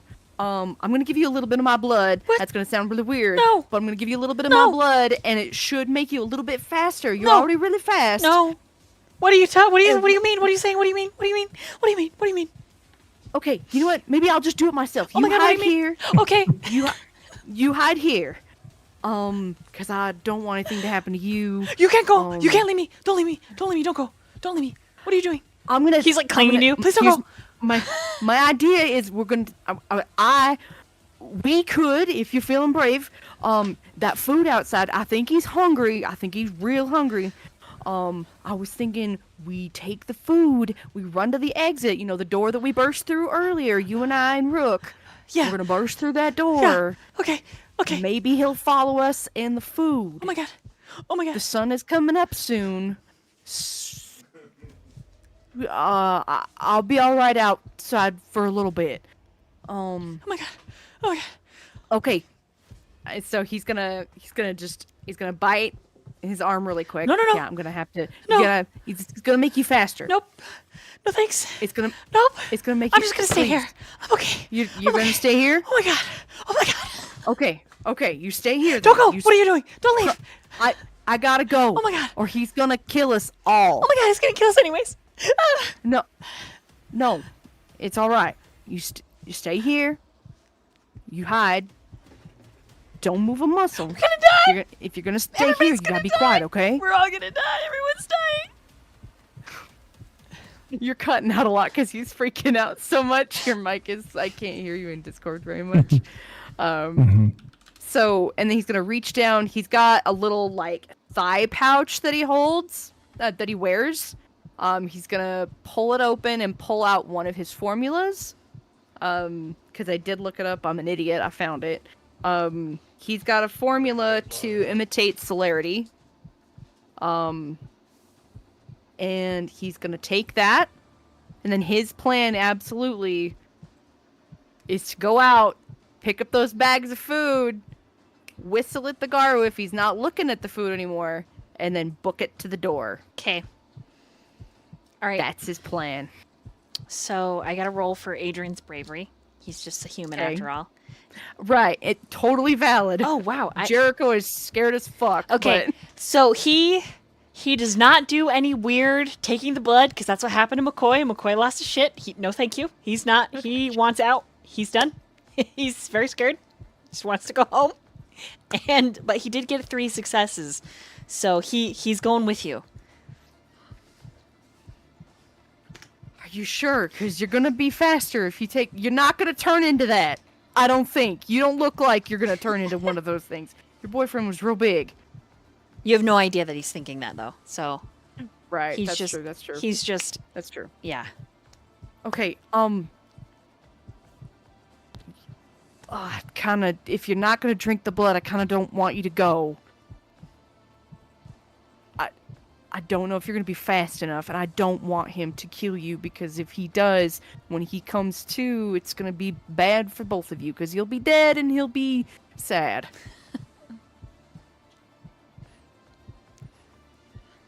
So I know it's real. It's kind of gross, but You can use Can your you- roll to run, or you can use your roll to try to convince him to drink your blood. oh my god. Yep. And these precious seconds here. Right, I know. I know. That's why I'm like, damn it. All right. We're gonna run. Okay. I would rather run.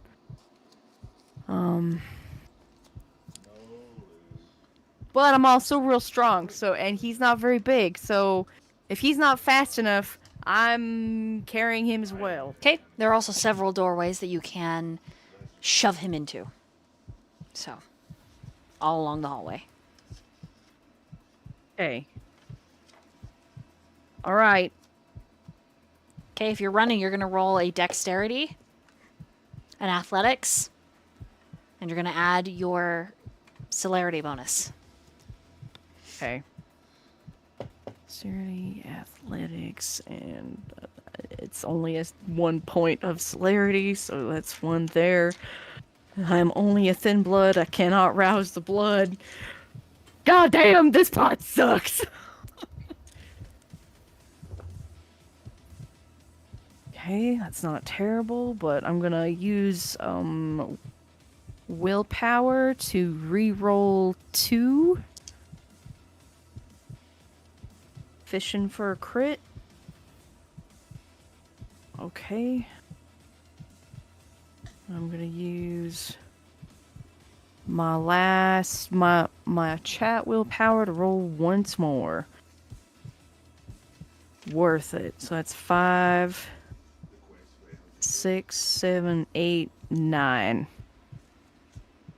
It's probably nothing against Agaru, but I'm hoping the fact that I've got some distance, maybe that'll help me. But 9. I got a 9.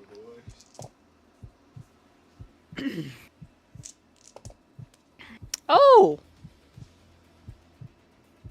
Oh, wow. I rolled very well. Okay. Oh, good. No I worries. wish that was a. Oh, I hope that was for Adrian and not the Garu. Would you like one of my inspirations? Me? No, I rolled good. I rolled good. Not you. Oh. My sister from another mister in another life that doesn't exist anymore. But regardless. Sad. I mean, the only thing a reroll would do for me is if I would just be fishing for more crits. I mean, is it gonna help? I mean, it would if I could get another. Can I do that? Yeah. All right. All From right. beyond the grave. Magic. All right. Well, that wasn't in vain. I did get 1 more crit. So that bumps us up to 8, 9, 10. That bumps us up to 10. Okay. Successes. So that's what you're doing, is you're going to run out, scoop up some food, take it out to the yard. What? Yep. So, Marquis, we're getting to you now. What are you doing? Yes, ma'am. He told me he was gonna handle it. So he takes Carter Okay. by the wrist and he says, "Time to go save your brother's little girlfriend." I did say I'd keep her safe, and clearly he's the one who attacked her, but we do have a duty to keep her alive. Let's go. Okay, so you're going to go back into the room, and you see where she is broken. Her mouth is working very slowly, covered in blood. It looks like she's tried to rouse the blood to mend and has failed. Her fangs are elongated. She has smashed through to the other room. So this room is just filled with debris. Fluorescent lights and open wires hanging. Cement, rubble that creates this mountainous, rough terrain. The two of you will need to roll strength and athletics to crawl over it.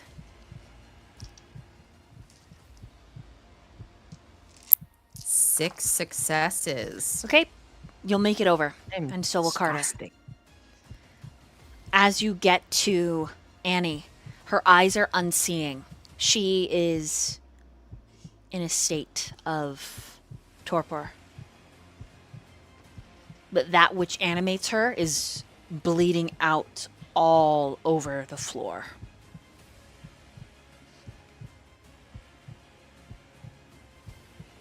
What do you do? He tisks. He's like,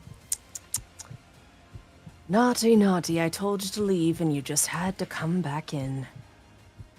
Idiots. Well,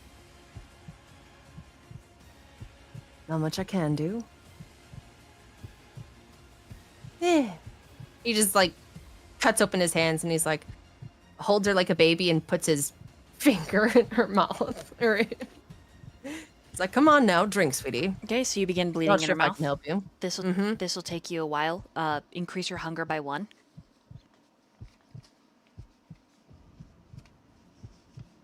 Okay.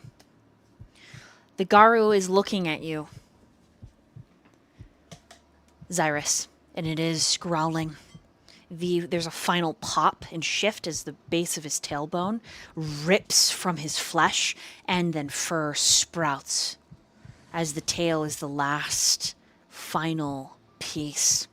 He stands at almost 20 feet at full height, but he's kind of hunched forward because he's got gargoyle dog-like knees that cause him to squat. So he's quite a densified 12 feet right now. But if he were to stand, the height would be enormous. His shoulders are wider than the hallway, so it's very hard for him to move and look. And the way that he had kind of tilted and curled up, it looked as if his massive parts that do delineate his procreation capabilities drop back down and resume the normal stance. I don't know how to describe this, but he recovers from being kicked in the nuts, and his gaze Sure, I can kick him again. No, I'm his just gaze kidding. focuses on you, and then it shifts and focuses on something that comes flying out of the room. Adrian does follow you for a moment, Jericho, and then he can't keep up with you, and he himself ducks into a different room. So Okay, good. He got 4 successes, so Okay. he Not bad does for a human. he does shout and say, "Mackay, Mackay, over here, Mackay!" And that big boxy wolf head turns. Adrian ducks out of sight, and he's zeroed in on you, Jericho. As you get to the food, you start picking it up, throwing pieces at it. Xirus, you watch as the wolf does pick up the burger in its claws, like tiny little itty bitty food, and then it just, right? And like a puppy that is on crack and rabies, it starts thing I've had a lot of biting. food. It starts biting the food and eating huge holes of cement with its mouth, just biting 4-foot deep holes in your reinforced steel cement, eating the food as it goes. Just now we're on the next round and final round. Okay, we're starting with Viola this time. Oh no. Do I have to rouse the blood again to see if I can? Nope, it's up. Or okay, thank you. All right. So I'm gonna try one more time. Oh Lord. and we'll see. Oh shit. That's on the floor. That's okay. I have extra dice. Oh my god. Oh. And that is strength and athletics. Mm-hmm. Oh my god. That is a 4. Damn, you were so close last time. You I know. But your I didn't get repeated, a crit. very excellent successes does bend the door so that you can see out into the hallway at least. So there's this thin sliver and shaft of light that cuts into the darkened room. That's all black, painted black, black curtains, black floor, black everything. Just Kadal's inner sanctum. And you can hear the fighting happening. Yeah. Mind you, you still have Yeah, that that's- telepathic link with Kadal as well. But he sounds like over the indistinct radio, like he's going very fast somewhere in quite a hurry. Then I just ask him, is everyone all right? That's all she can muster out. Just like trying to keep it, like trying not to cry. She's so scared of losing everybody. It's something she doesn't know. Kadal does not answer you. Not in the way that you're hoping. He simply says, I know not. She doesn't blame him for that because she knows he's busy with something, but she's still trying to get out of the door, and there is tears growing down her cheek because she's, I would say, storyteller, and maybe you can roll this. She might be at the point of a frenzy. She's panicking. She's like about to she's afraid she's going to lose everybody, you know? It is likely in this scenario. So, yeah, I don't. So, how would you like to rule that? It's up to you. If you would like her to descend into a frenzy, she can. She's locked in this room. It can be a panic frenzy where maybe she, out of stress and a need for release, just destroys anything that she can. Or she could claw at the door till her fingers break and bleed and increase her hunger by 1. And totally, it's up to you. She could feel embittered and emboldened and then try to get back at Kadal later for locking her up, lashing out in a delayed revenge of some kind. I think for her, she's in a panic frenzy, so she's definitely trying to get out. Okay. So her hand, yeah, she's definitely going to try to, like, claw her way out. She is like, there's no one that's going to help me. I have to do something, you know? Right. I don't want to be useless. Okay, so then you will take a point of hunger as Viola begins to claw at the door, her fingers popping and snapping, screaming. Do you need me to take also superficial damage? Yep, you will take a point of superficial damage. Okay. Yeah, she's just screaming, "Let me out, please!" Just the pain. Okay. So that's it. That's all she does. Okay. Then we will slide over to Rook. Go ahead and roll another resist frenzy. You got it. Come on, Rook. Come I on, believe Rook. in You. He's been like on the floor. 3 success. Yeah, 3 successes. You finally get out of your fucking panic and fear. He's just been like sitting on the floor. He keeps like smashing his hand into the floor, and he's just like holding the broken hole in the floor, like trying not to run. He's fighting. You know what I mean? 'Cause he wants to help. Right. Now you're finally able to. What do you do?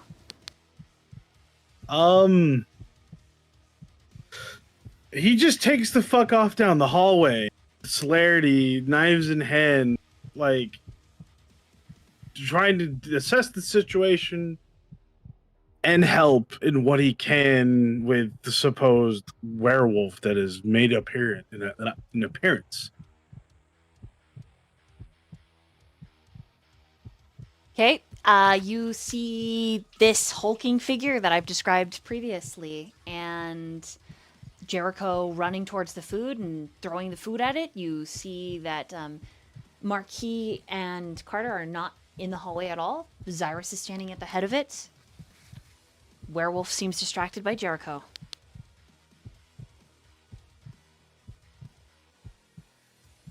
She's just kind of in like an awe state of like, huh? Like, he's eating concrete. What? He's more caught off guard. He's like, I don't know how to help here. We just let him keep eating?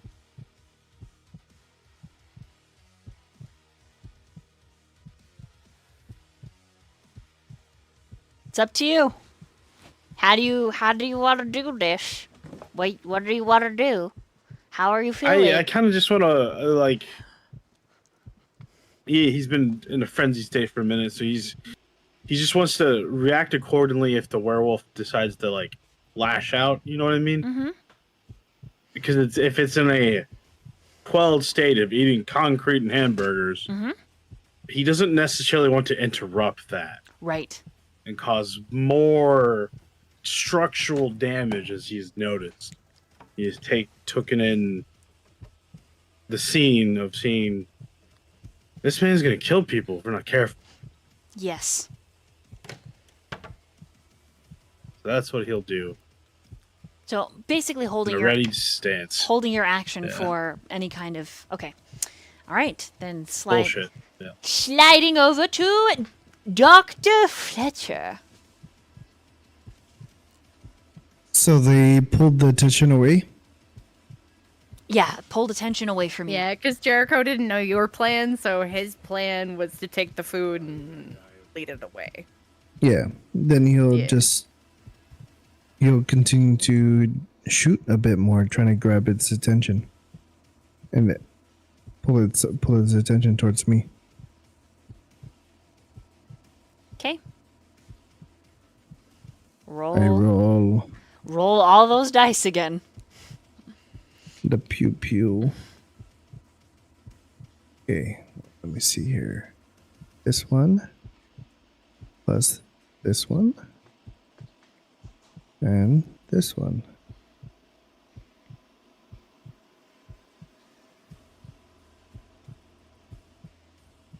Six.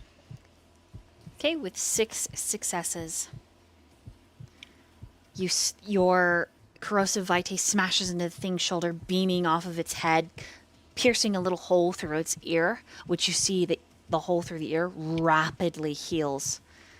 Let me make a roll for the Garu and see if it is distracted. Beep, beep, beep.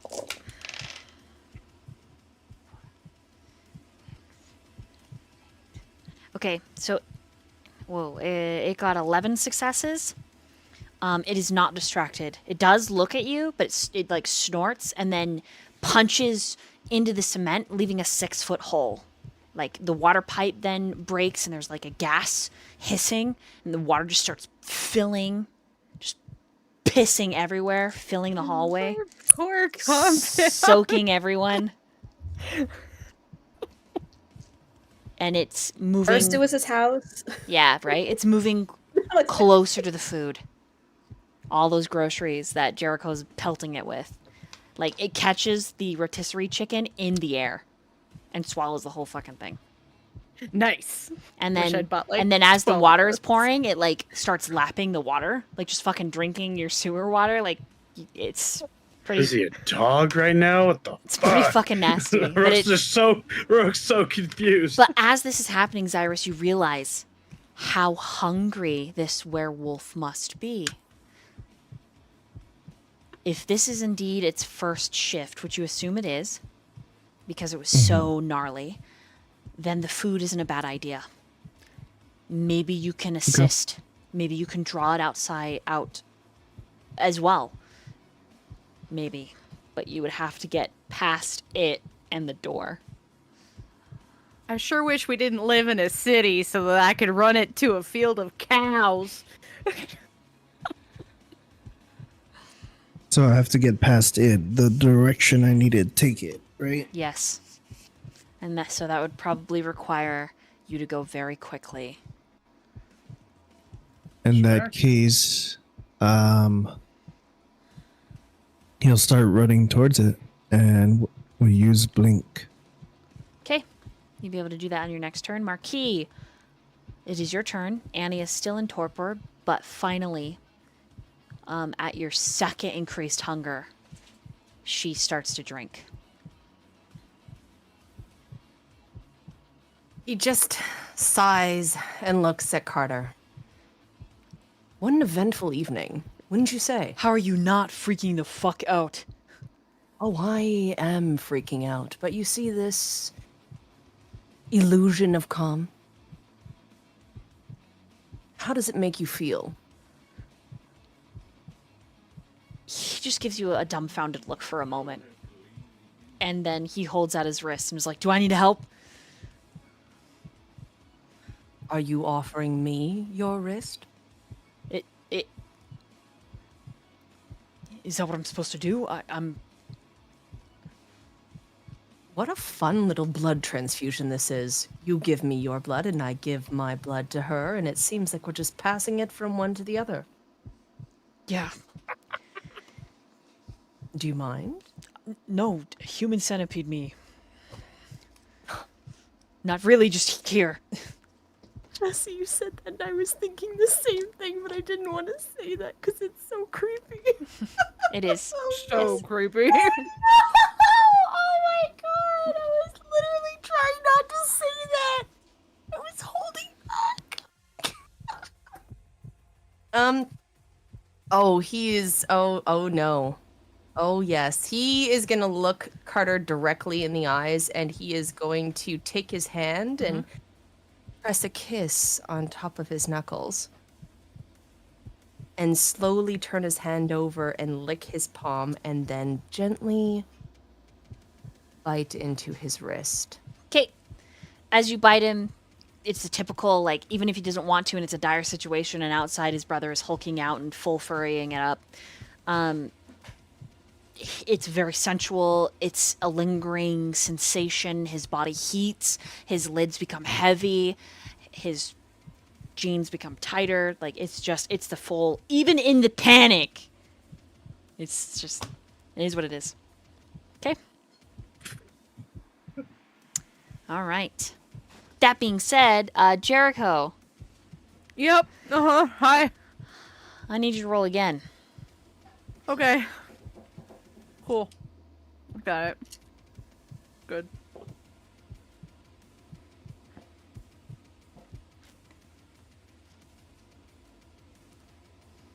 I'm gonna use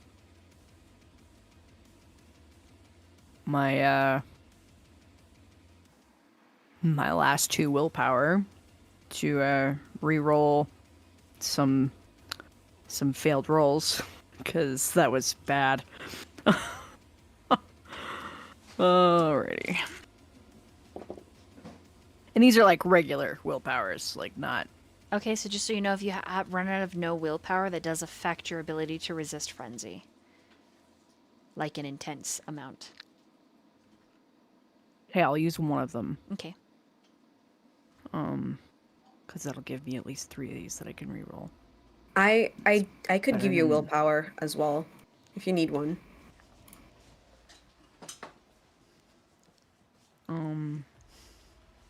What did you want? Let me roll this and see what happens. Okay. Okay. Worth almost being out of willpower. Nice. So it's gonna be 9. Okay. With a 9, the Garu is going to start running towards all those groceries. It starts lapping up the milk, the mayonnaise, the Miracle Whip, the lunch meat. Like, it is just plastic and all, eating everything. And when one of the fluorescent light flickers in its face, it punches it, destroying it, glass flying everywhere, electrical sparking across the roof in its fist, and it doesn't even seem to feel the pain at all. Right. Okay. Sick. So it's going to be chasing you outside. I'm going to go ahead and just those that are in like super combat right now be able to move. So that's going to be Jericho, Xirus, and Rook. And then I will deal with the other narrative cinematic, okay? So Jericho, you are leaving crumb trails. You've taken a huge handful of groceries. It has stopped the main pile and is eating everything. Everything.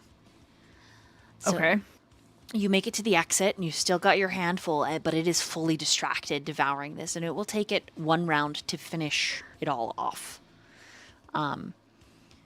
So that's you've got your 9 successes. Xirus, you are blinking. I need you to roll a dexterity and a athletics plus your celerity, please. Dexterity, athletics. And then whatever your celerity number is, you get to add that. Yeah. I desperately wish I was a different kindred right now. Holy shit. Jesus Christ. You just got We're doing our 12 best. successes. Yeah. Holy shit! Goddamn! Yeah. That was great. Damn, bro. Oh, wow. Okay. That's Wow. All right. awesome. Hold on. Whoa. I'm taking it back. We'll just, wow. Okay, wait. Rook, you go first. You do anything? And then, It's more of the situation of gotta get him out of here. Mhm. And I mean, he's cool with being bait. He'll run. He's gonna pick up a rock, and he's waiting to throw it for when he's like so you, done vacuuming cleaner. yeah, where eating the you've come food in front around, of you're him. actually near Xirus. So you guys are behind. So you're him. behind the werewolf. Damn. So do you want to try to get I get- past the werewolf? Because it's headed my direction, and I'm headed towards. All right, the- so hold the on. exit. I'm thinking about this mathematically, or like the layout. I ended up where Xirus was Right. originally. Yes. Wolf in between me and Jericho. Yes. I thought I was next to Jericho. No. That's my fault. No worries. No. That You can hear Adrian screaming like alone In a in different one of the room. interrogation rooms, just fucking melt Oh down. fuck, dude. Mhm. Yeah. Okay, but oh fuck. What, He ran like what do 5 you- feet with me. That was it. And he's like, you I can't just, keep up. fucking Yoinked him. Mhm. What would you need me to roll for? What's my celerity? or Depends on what whatever you're gonna to get try and do. Past them. Try to fucking athletics my way past them without getting fucking punched. You can certainly try. This fast banner. All right. What would you like me to roll? So to resist having your head destroyed, because that is what will happen if it catches you. Okay. So Yeah, I'm aware. okay, that's gonna fuck up your ghoul. You know that, right? Like if you die, like you have I know. It's one of those situations of like to- okay. I'm having a flashback with Lucas and the whole me tackling a fucking elder vampire out of window. Mm-hmm. So I am in full array to embrace the fact of certain things that would happen. But I can't think of anything else to do between here or there based on the skill set of what I could do. None of us would blame you I if you mean, didn't do You anything. could continue to hold your action. You could just True. bear witness to I'm just- everything. But I'm just saying, if you fail, if you are passing this Garu and you fail, it will kill you. Okay? It's gonna eat you. Yes, it is very hungry. He's Ah, hungry boy. fuck. God, bro. Okay? I hate it here. So you can do whatever you'd like. You tell me what you want to do. Take out your phone and film? I mean, you just tell me. No. phone. No, we're not gonna do that stupid idea. That's bad. Make a loud noise with my phone, toss it in a room. Do that, but not bad. I'll wait. I'll hold it. Okay, hold it again. And So you're holding I'm 2 gonna wait actions for now. a more opportune moment to Okay. skate by this massive monstrosity without dying. Okay. In the other 2 parts of the area, Carter caresses you, Marquis, and you're loving it. Annie starts to heal, her flesh knitting back together with your blood as this like roundabout thing happens. You can lower 2 hunger, Marquis, but then you have to stop feeding off of Carter or he'll pass out. Annie is looking way better. Her hunger's dropped down to 2. And across the compound, the lock slides open, Viola, and you are face to face with Kyler. And he's like, "What did you do? Your hands are a mess and bleeding," and he is going to embrace you. And it's almost like the camera is moving in slow motion. Viola falling to her feet, the frenzy and panic and tears overtaking her. Kyler trying to catch her and guide her down to the black rug gently, while all of this electrical issues are happening overhead. And then we get to Xirus. Val. Would you like to describe this, or would you like me to describe this? I'll let you describe it. I'm curious.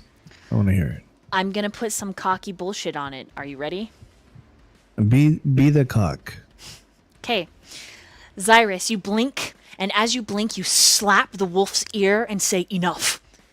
And then you pull from its mouth faster than it can move, because it only got 10 successes, the burger it's eating. And then you reappear next to Jericho in a swirl of blood, and there's these little droplets of blood that look almost like roses, like rose petals that sort of fly out and then come back, forming into your clothes, your scalpel, and you are radiating raw capability. The Garu smashes into your ground, your cement floor again, breaking more pipes. The hissing is even fucking louder, and you can smell the natural gas just pouring into the hallway. Nobody light anything. And then it lunges, leaving behind its need, its hunger, leaving all the excess groceries. And then it chases you outside. You're only carrying 1 fucking burger. And like a rabid animal, it destroys everything as it goes. As you lead it through the parking lot, it picks up a car, throws the car, you duck out of the way of the car, it grabs a tree, throws the tree at you, busts through some part of the building that's still being built, breaking out the side. It is Colossus. And finally, you leave the burger on this stone in the middle of the woods. You've run about 1.5 miles, and you return to the compound with your 12 successes. As you do, the sun begins to rise, and it is burning and all-consuming. I need you to make a dexterity and a survival before the sun rises and toasts you to a crisp. Got the door open and I'm like, "Cyrus, quick, get back in here." Survival. Oh, fun. I have no survival.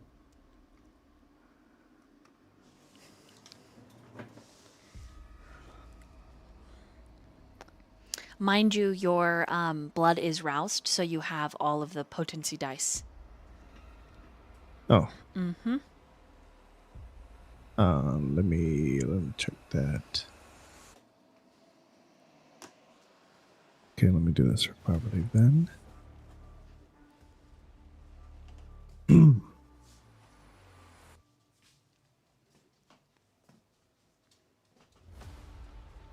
That's 4 successes. Okay. You even have yourself dispersing into long, ropey, flying, like, it's like almost like you turn yourself into whips of blood, reaching out, trying to elongate your form to grab Jericho's hand, who is outstretched. While you were doing this, Rook, Kadal appeared. All of the lights flickered off, just as the fucking werewolf like busted out of the side of the building. And Kadal grabs you, and then he grabs Marquis, and Marquis subsequently, you are grabbing Carter and Annie, like he's manhandling you. I am carrying Annie over my shoulder, and I'm holding onto Carter's hand, fingers entwined. Okay, Carter's very lightheaded, Nice, regardless. nice. So Kadal is basically like the four of you weigh nothing to him. And he drops all of you into mist. And when you reappear, you're in the swimming pool room. And he deposits you, then he vanishes. And a moment later, Adrian's there. And he just tells you all to get cover. Find somewhere. If that thing comes back during the day, we are dead.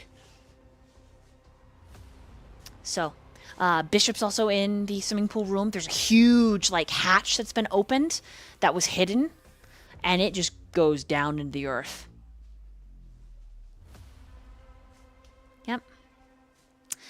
Rook just kind of points to the weird hatch down, creepy hall thingy. So we don't die. Cool. Bishop is soaking wet from a shower and only in a towel. Put some pants on. He's gonna look around the fucking. Put some pants on. See what? Put some pants on after we go down the hall. The thing. Fucking, you slut. Okay. Anyways, the only one that he leaves out is Jericho.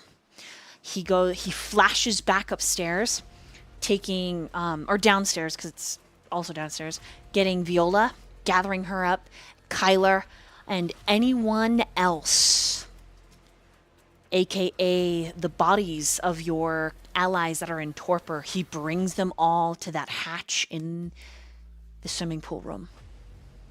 Viola is kicking and screaming, like Xirus's name, and she's like, she says, I need to get to him. Where's Xirus? And there's tears streaming down her face. As you're crying, there's a moment where he cups your face and kind of shakes you really hard, and he commands your name, Viola. And when you look at him blinking and you're crying, he's gonna kiss you. Because this is just moments, literal moments before the sun rises. And the kiss that he gives you is penetrating. Like he can taste your soul. You feel your blood and his blood and that communion of them. And he says against your mouth, goodbye. And he shoves you down the hatch. No. Then behind you, he throws Kyler, and Kyler lands on top of you. And in a flash, he's gone. And as the sun is rising, Xirus, you feel yourself begin to ash away. And then there is a cloud as thousands of bats cover you. No. And Kadal, your sire, your grandfather, pushes you forward. As the first sun ray cuts through the bats, hundreds of them fall, burning away into nothing but ash. Jericho, you grab onto Xirus, pulling him in, and the door is shut by some unseen force. These shadows holding up, rebuilding everything that the Garu has destroyed so that no sunlight touches his grandson. And then all at once... Please. I love you, please. Don't leave me.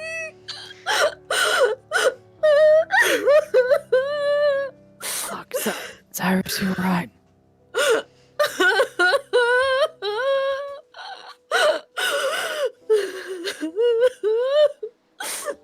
Yeah. He's just grinding his teeth. Viola's trying to get out.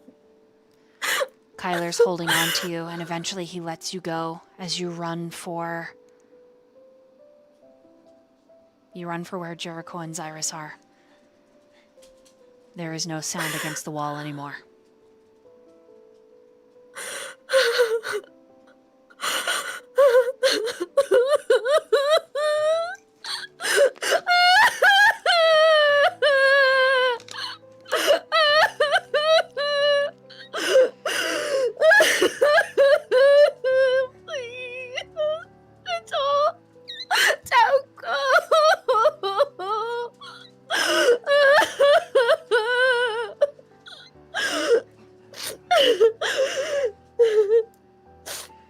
And then one by one, each of the kindred drop into torpor for the day.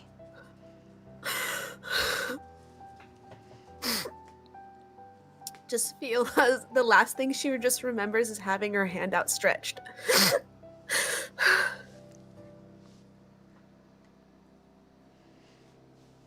And just whispering his name on her lips and telling one last time, I love you.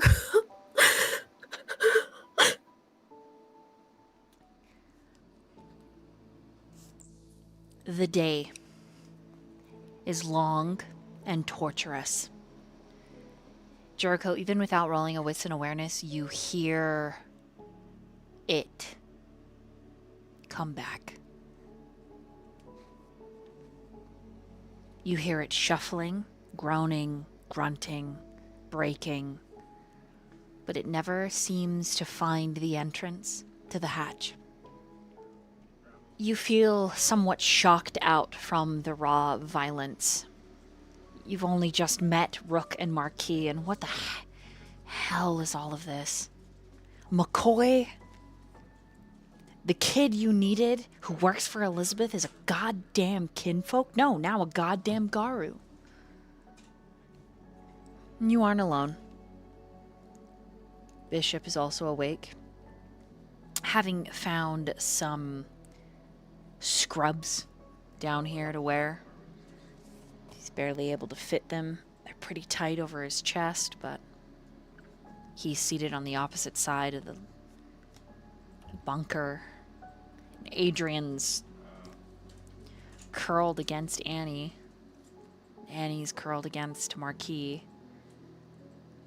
At some point, Carter wakes, his stomach grumbling. There's some food storage down here, but it being a place mostly for kindred, it's powdered, freeze-dried. None of you really talk. What little you do say is just in passing. Eventually, Bishop and Carter doze. Micro naps. You're familiar with those. You yourself fight the urge all day. I need you to roll a composure and resolve, please. Okay. Let's see.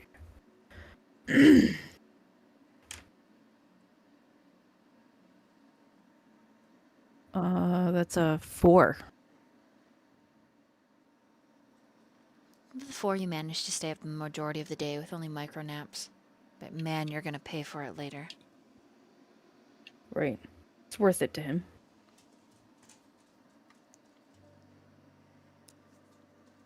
The next evening, I need everyone to go ahead and make their nightly rouse check. Do you do that again?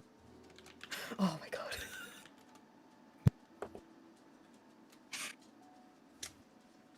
Success. Oh, there it is. I'm square. Jericho, you'll need to rouse as well. Even though it's just a nap. Yeah. I am hungry. Yeah, we hungry. That sounds right, though. That's fair. I feel like he'd be a little extra hungry after that day. Hmm.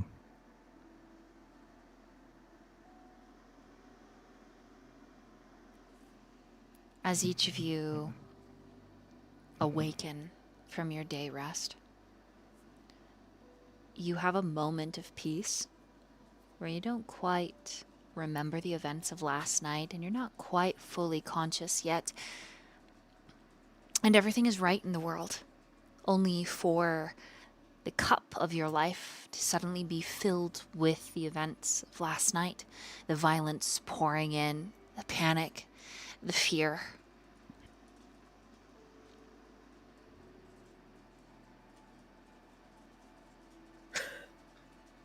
Viola rushes out she just pushes open. She doesn't care. Wait. When was the You're last pushing time? open? When was the last time I heard McCoy upstairs? Hours ago.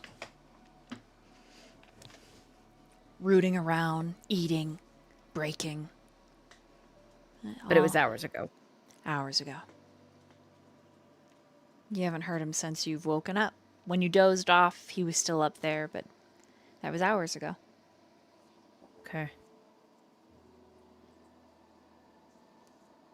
If she goes to push open the hatch, she said, "Be careful. He was up there earlier." She's not listening. And she uses celerity, and she's just looking for him. And she's shouting his name. Kadal? What? Kadal? And she's rushing around looking for any trace of him in his room, around the compound, just, rousing the blood if necessary, just in complete and utter, just trying to find him, any trace of him as fast as she can. Roll an intelligence and an investigation.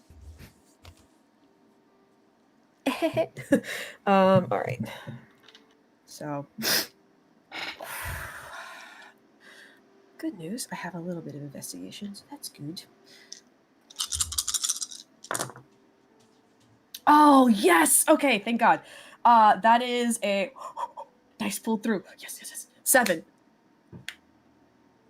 Okay. Taking a picture of that. That was beautiful. Viola, using your celerity, you feel like you get every room in the compound and you find no one. And finally you make your way outside onto the green where the exit, the creature, you see the wall is put together like a puzzle piece. None of it is actually mended, so you walk the opposite direction of the wall that was rebuilt by Kadal's power. And you step out onto the green. And you come face to face on the outside of the door and the wall that was put back together to block out the sun. And with a 7, you see, even though it is dark, there is a scorch mark on the grass where it's all burned away. And your knees buckle. You fall down in right beside the mark, and your tears fall freely. Your spine bows forward, and your fingers grip the ground.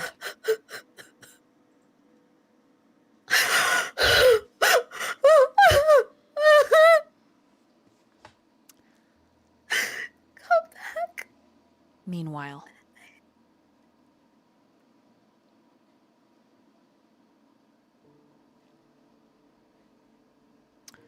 the rest of the coterie, what are you doing? Well, since Viola went up, Rook's gonna do the same. Like as like a lookout around kind of thing. He motions Bishop to follow him.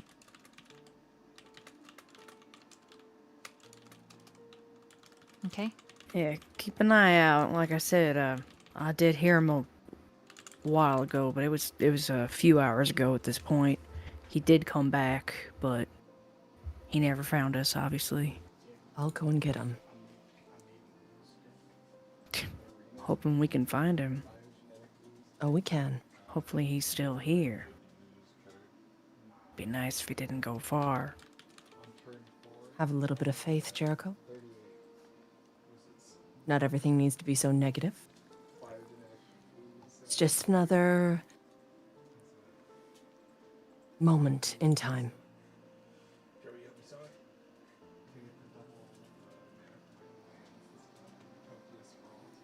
And he's gonna kiss the forehead of Carter, Annie. He's gonna pull the other brother in front of him, grab him by the hands. You're pulling Carter or you're pulling Adrian, the boyfriend? Adrian, the little boy, Okay, so or you're little pulling- boyfriend. You're pulling the boyfriend, and Adrian is like shocked out. Annie's crying again, and she's I like, know. I don't know. Kissed her for. I kissed her head. She's just like, I don't know where he is. And Carter's like, it's all right. It's just. I will find him, darling. And I did give you my word, as I gave him mine, that I would keep you safe and alive. And I've done that, have I not? Well, I mean, as alive as you can be, all kind of dead. But besides the point, are you well? you can tell that a lot of what you're saying is in one ear and out the other because of how shell shocked she is. And Adrian suddenly stands up. And he speaks to the whole room. Xirus, Rook, those of you that are still there. Is he dead? Is he gone? What do we do? I will go and get him and bring him back. Is it safe? Is he gonna kill us? Are we gonna die? No. Because under all that fur and the smell of wet dog is still a man. He's still your brother. Just sometimes he forgets who he is.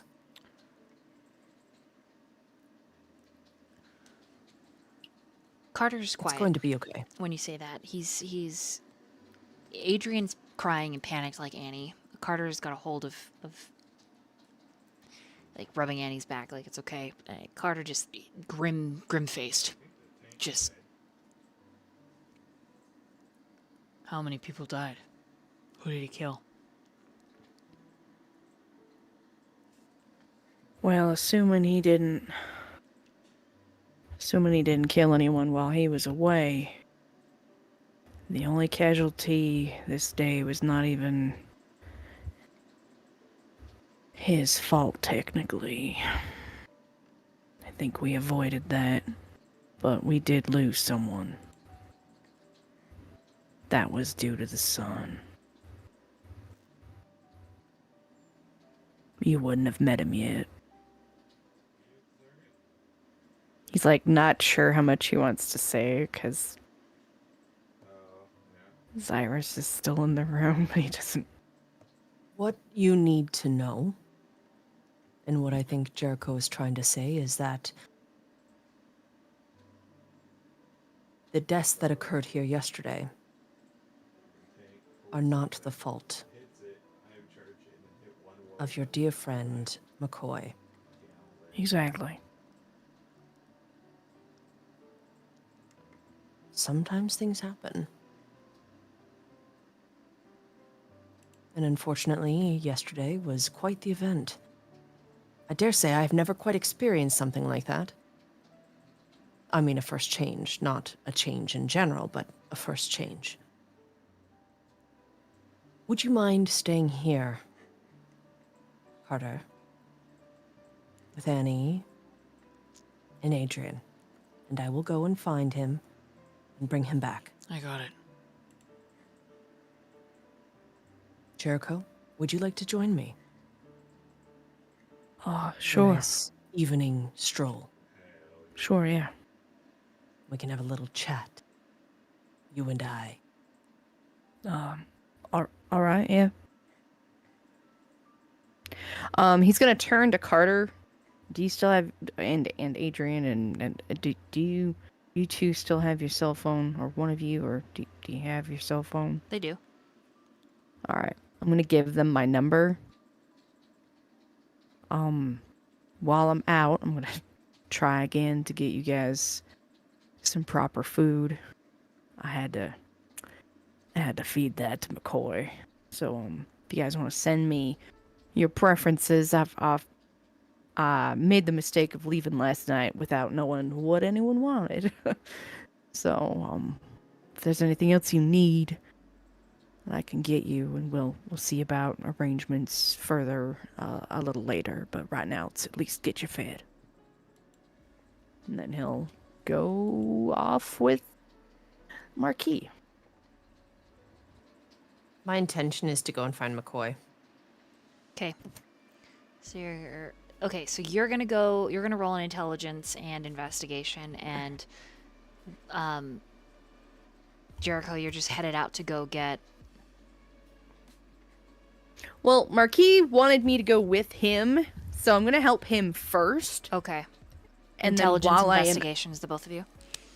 okay, Okay, and then Rook, Yes. what are you doing?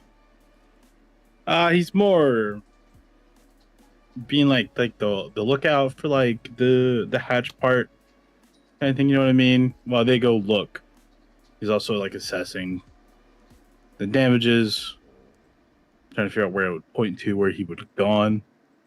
You know, because I necessarily don't want to try to go looking for trouble. It's more of just waiting to see if it comes find us first or vice versa. Wits and awareness. You know? Mm-hmm. Sure. And then Xirus.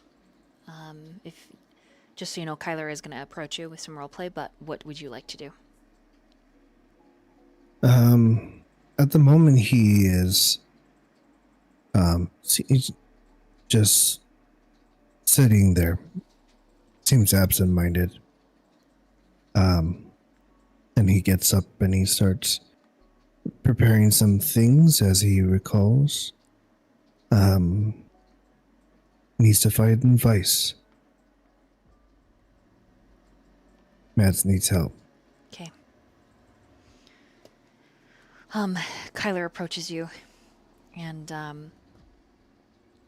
he says, I got before fucking passing out and everything, I someone should probably go after Viola, yeah? Are you okay? I mean, that was fucking... Yes. Are you I'm okay. you sure? You're...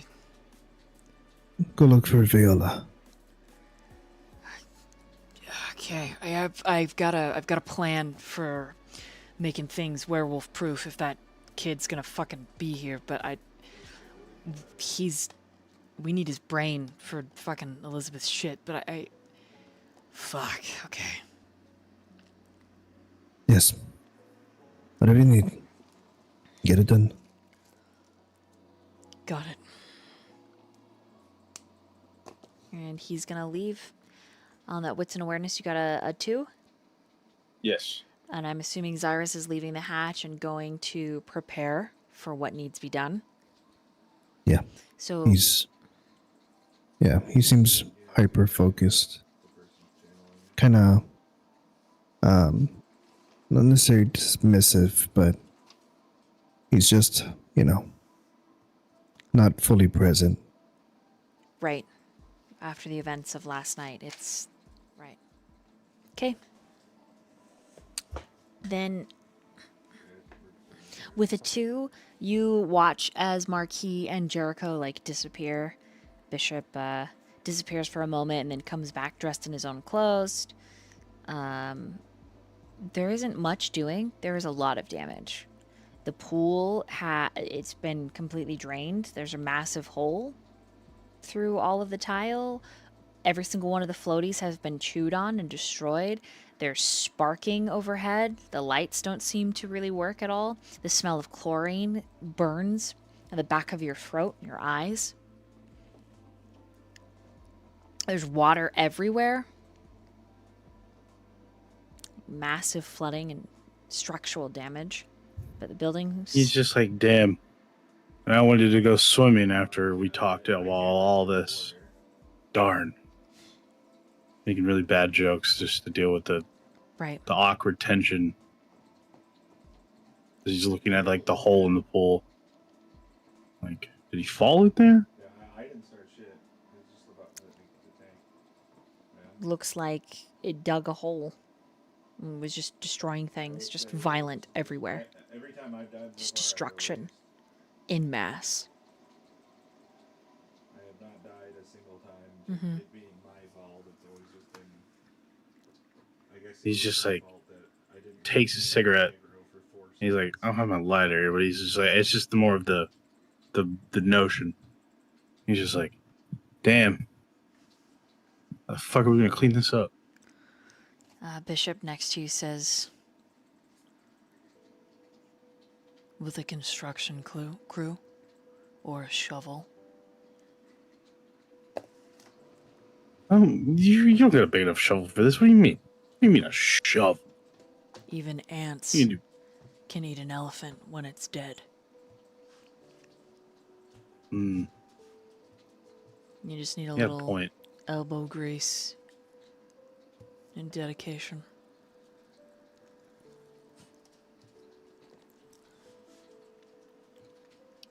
He's gonna look at him and say, "You don't know if any." He's trying to figure out how to word it. It's like, never mind. He tries to form a word, a sentence, his thought, but it just sounds like he's gonna sound like an idiot. Come over and rest you. And he just stops. He's just like, you know what? We'll figure this out in a minute.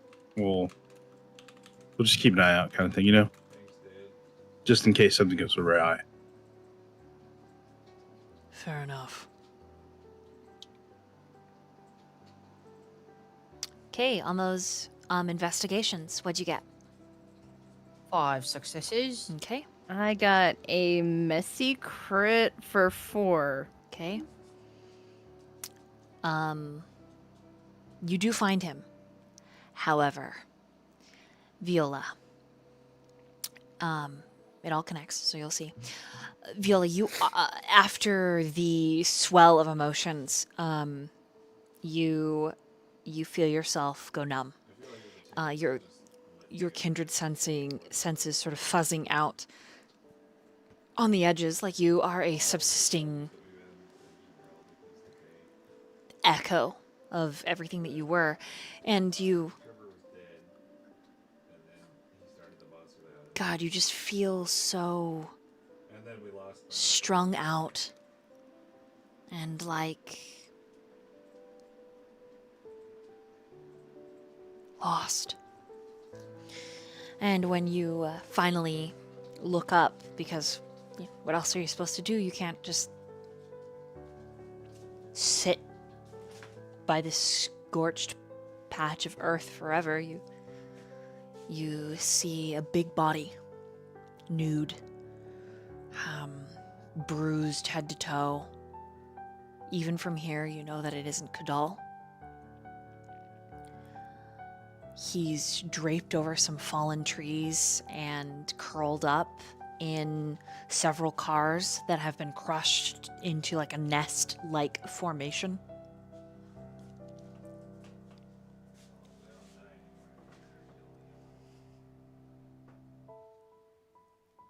You see McCoy vulnerable. I've died like 10 times, 8 of which were because of the tank.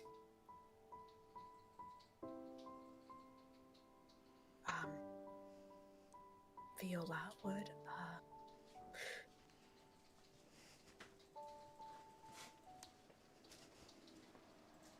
she would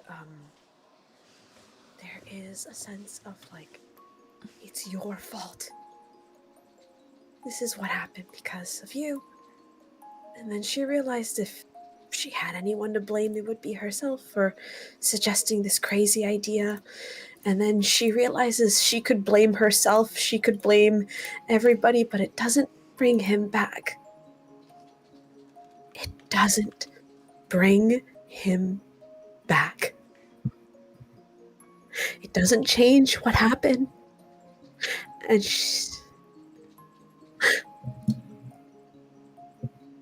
it doesn't change is what happened. It's not going to bring him back. And I wouldn't do anything if it doesn't bring him back, because what's the point?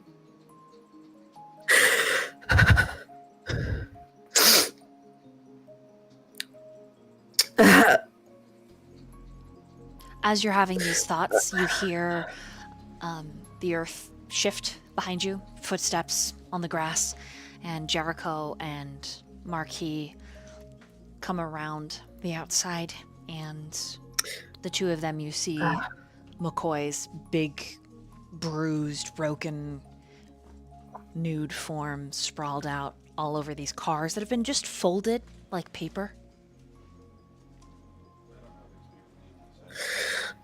And Viola. You see Viola. He's right here. He's right here. Here. You're looking for him, I'm assuming. Just walks past them. And goes up to Cadal's room to see if she can find anything of his. Before you walk away, Marquis would put his hand out to touch your shoulder. And he would say to you, I know we may not get along, but I do have to say I am sorry for the pain you are feeling. It is never a good feeling to lose somebody or to not know where they've gone, especially when you love them. And then he'll let go and walk away. Sorry, Viola. Maybe I was a little faster. I could have gone both. It's okay. Thank you, Marquis. And, Jericho, it was, we did what we could. And there's no sense in blaming each other. Doesn't bring him back. Doesn't bring him back. I need to go. And, just walks to his room. To Cadal's room. Just as fast as she can, so she doesn't have to interact with anybody else. Okay. And just looks for something of his.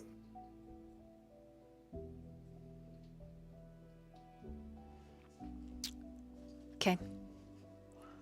We're going to meanwhile on that for a second. And in terms of getting ready to go, roll an intelligence and investigation. Xirus, because not only you're prepping yourself, you're getting everything for your team necessary to find Vice. You have a job to do. Mm-hmm. So, intelligence, he's- investigation. He's just keeping his mind busy, pretty much. Okay. Focusing on his initial plans.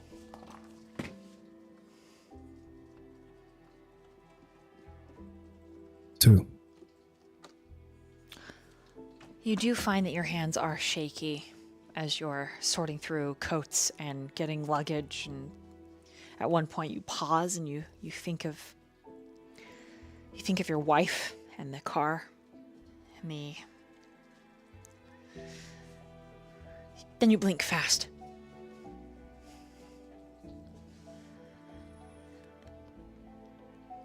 Only to resume getting ready to go.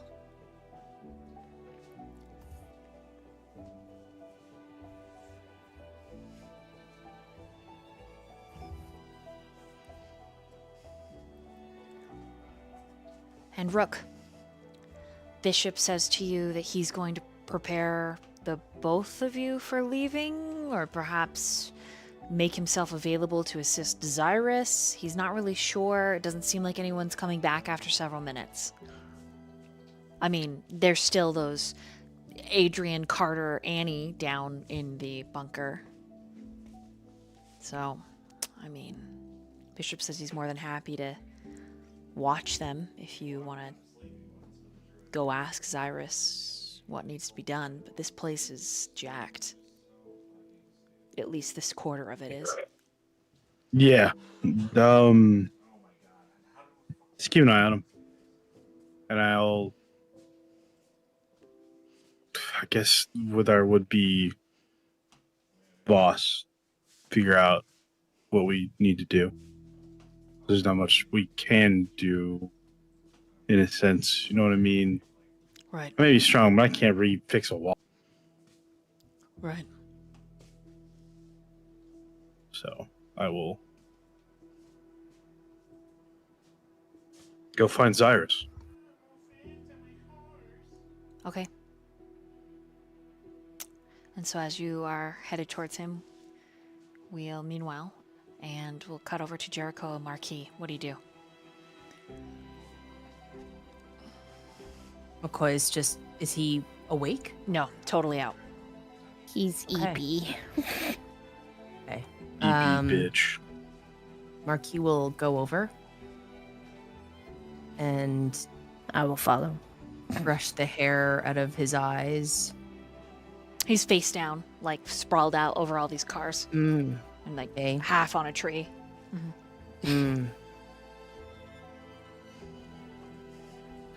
You know, Jericho, to be honest, then again, I'm always honest. To be fair, I don't quite know what to do in this situation. However, I think I know someone who does. Would you be opposed to perhaps letting me call them? See if they have any suggestions? I mean, I don't see a problem with it.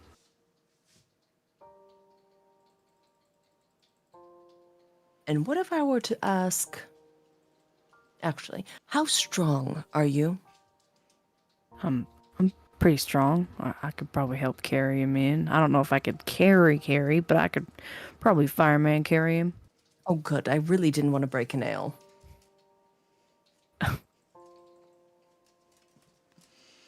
Right.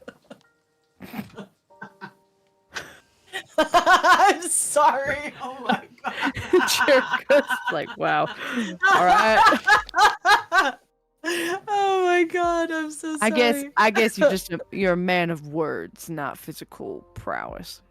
That's Oh, fine. absolutely. But I mean, of course I'm a man of physical.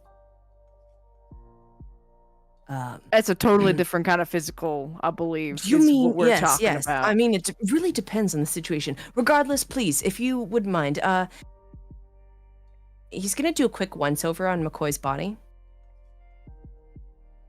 Just a quick look over. And he's going to pull out his phone and dial his North Star. Okay. The quick look over, his shoulders are both out of socket. It looks like one hip's out of socket. It looks like a knee's busted, one toe, like toes on one side are all crunched up. Like he looks rough. Poor boy. Just very rough. There's near him just flesh and sick ick that's furred. It's gross. Yeah, and he's kind of covered in a Tell thin you slime. this because you're the DM, like you wouldn't be able to see this on his face, but internally, knowing Marquis, he feels wholly and utterly responsible.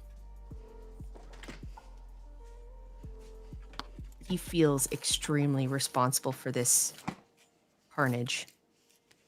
Although he would never show it on the outside. Okay. So he's gonna dial the number. Okay, he answers on the first ring. You okay? Been waiting for your call all day. Well, as you know, the day is never the day until it is night. You made her cry. I'm sorry. I didn't have a choice. Are you okay? That makes Why does your No, voice I'm sound like fine. that? Everything's okay. Don't lie to I me. promise.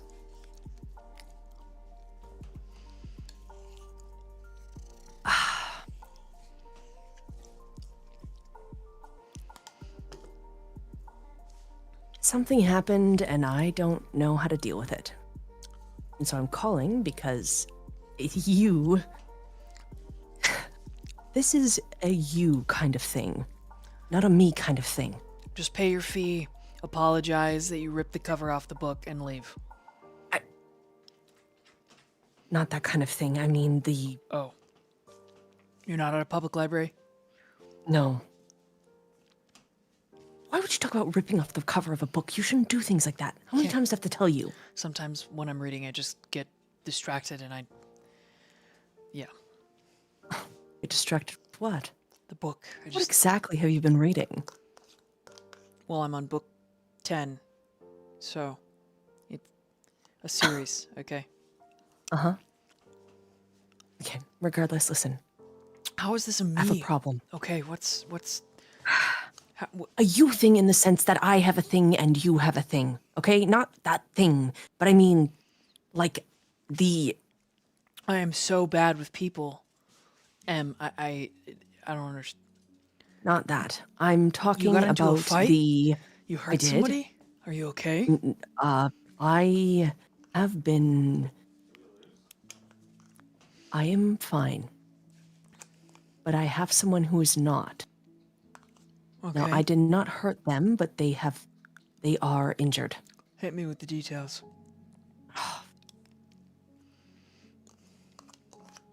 Do you really want the whole story? Everything? All the little tiny details? No, the TLDR is fine. Okay, basically, made a deal. Okay. I did my thing, okay? I'm trying to save some people, trying to make sure that you, me, and our girls, or boy, have a good life, okay? Right. You know I do this thing, or can do this thing, where I can take someone who's mortal and give them my blood, and they...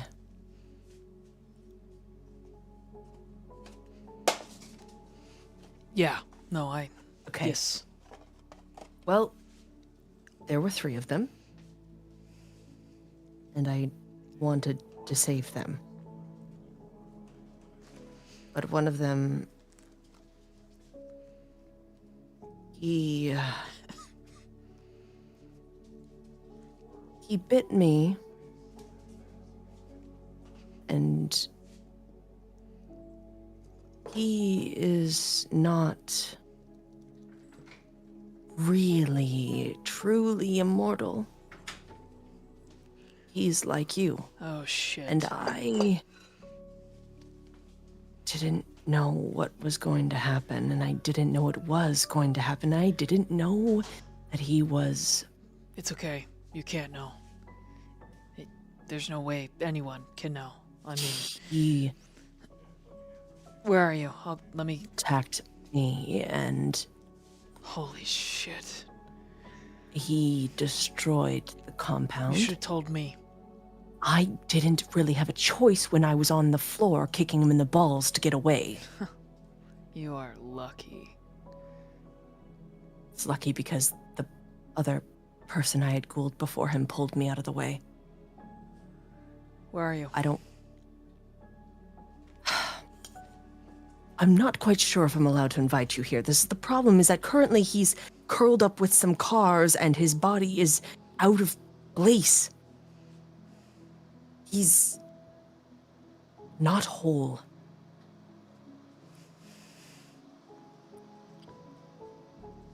And it's my fault. You can't think like that. It is How many my fault. casualties? Do you know? We don't know. We Well, don't. If you don't Did know. you watch the news today? Was there some random animal attack? Yes, there was. Actually, a bank collapsed, and the Wendy's right behind it was raided by. They're saying a horde of raccoons. Makes a lot more That sense would have been now. him. Got it. Anybody hurt? Yeah. 9 people are 9. There's no confirmed deaths yet, just critical condition. I need to come get you. You can't come and get me. I have a duty, responsibility. I have to help him. And I am calling to ask you to help me. He growls. Mad. He's gonna be really sore. This is his first change. His whole body's gonna be rearranged in a way that sucks ass. He's probably gonna Currently, throw up his a hips lot are if not he's... where his hips are. That's already happened. Like Okay. a cat's hairball up in here. Yeah, well, he's gonna be really light sensitive and very easily irritated. It's probably gonna be best to get him somewhere dark with very low stimulants so that he doesn't flip his fucking shit again. And as much food of any kind that you can feed him at a distance, the better. My experience is limited. When I don't remember a lot. I was lucky. I was in the middle of goddamn fucking nowhere, and there was wildlife, and it took me about 4 days to really come back from the edge. Maybe giving him your blood will speed things up for him. That's what caused him to change in the first place. Well, it might speed up his healing. Help him have more control, or you more control. That's the game. Control. He's gonna have a calling. He's gonna feel an urge to find his pack. He's gonna be attracted to sacred places to do his job. You gotta let me help him. Is he young? Is he old? He's smart.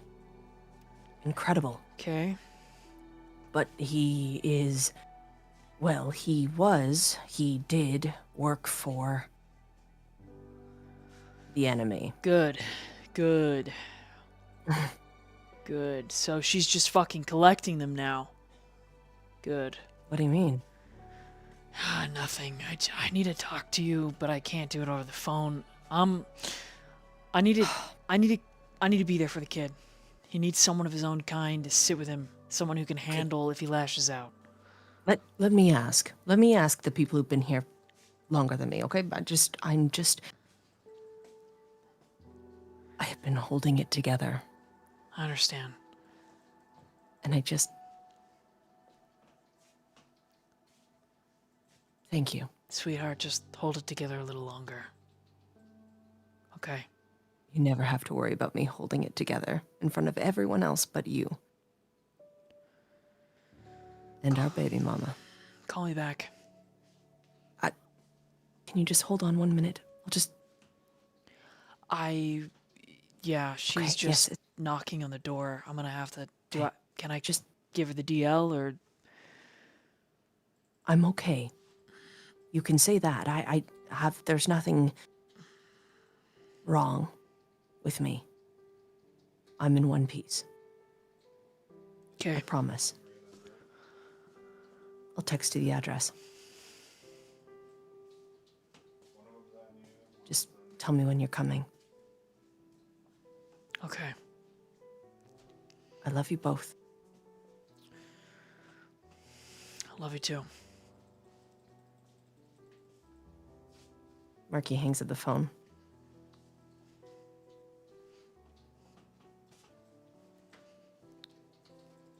Jericho, were you I'm close going- listening to that conversation, or did you like step away?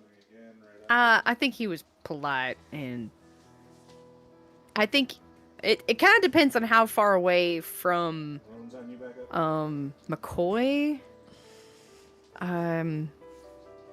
Marquis took his phone call at, because I think Jericho remained with McCoy. Okay. Oh, he was squatted over him. Oh, then I was there for the whole conversation. Okay. So then Marquis, when he hangs up, he can just turn to you and talk. But yeah, McCoy is out. He is out. Marquis gives you the look of, if you say anything, I will cut out your Jericho- tongue and eat it.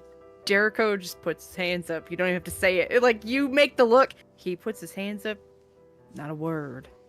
I'm going to need the address. Going to need the address, and you are going to tell me if I am allowed to let a fellow wolf come and take care of this young one. Because you, nor I, nor anyone else here is capable of handling what is coming next. I mean, I'm all for it. I'm not the boss. I don't care if you are not the boss. I just need to know if it is a yes or a no from you. What is the normal protocol? Because I don't have time to go and ask 60 billion other people what I should be doing when either he needs to get a yes or a no. I mean, it wouldn't be 60 other people. I could just call Xirus. He's in charge. It's his facility. I mean, I'm sure it's okay with the circumstance. I just am not comfortable overriding his Alright, 1 out of 12 deaths. his ownership. Fine. His Fine. Call. Please. yeah. He'll call Xirus. Okay. Now before you get a hold of Xirus, Rook catches up to Xirus. And,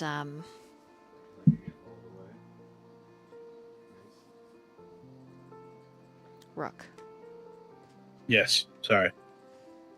what do you say? What do you do? He just kind of just real awkward. It's like, I know you're my boss and all, but what do you need me to do in this particular situation? I've got my ghoul watching the kids, while the other two went to go find stuff or find McCoy. I really just don't like being idle. Right. Yeah. He takes a note and he starts writing down a bunch of things and he hands it to you. If you can get these prepared. We still have a job to do. We have to go find someone. You're right. Okay. You start there. That's fine. I can get the ball rolling for that, Sure. I don't normally do this prep work. Fuck. And he's just going to take the said list and look it over and try to get what he's asking. It's like standard equipment, duffel bags, packing supplies, bags of blood. It's just it's a mission list. Gotcha. Yeah, it's a mission list. Yeah, and it also says check in with Kyler, make sure that all the building requirements to repair this place are set and fucking underway without the fucking. But yeah. Mhm. Yeah. Mm-hmm. So take this list and look for Kyler in a sense, while trying to figure out. What he's gonna do, he's just gonna find Kyler. He's like, hey, we're gonna figure this out. Okay, Kyler's not hard to find. He is in one of the hallways, looking really frustrated because there is no fucking power in this part of the compound. When he sees you, he kind of perks up. He hasn't quite had a chance to staple his face, so he's wearing one of those face masks that we wore during the pandemic. Yeah. and he's got a baseball cap pulled on, and you think, I don't know, he just looks a little incognito. Do you need a minute? Like, No. I do need your help.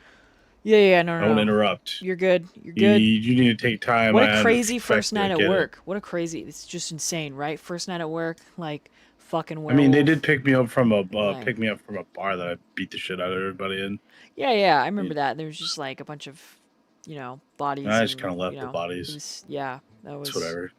That was crazy. This It's to make a statement. I mean, statements. Yeah, werewolf Yeah. statement. Big. Mm. Yeah, big. Yeah. So I got a list of things we should do. Right. Yeah. Xirus was like, and he's boss. So I don't like sitting idle. It's just annoying. So I figured we be best to apparently on this list of you need to make sure the building plan people whatever. Yep. I've already contacted our guy, and he is working, and I am really fucking worried about Viola.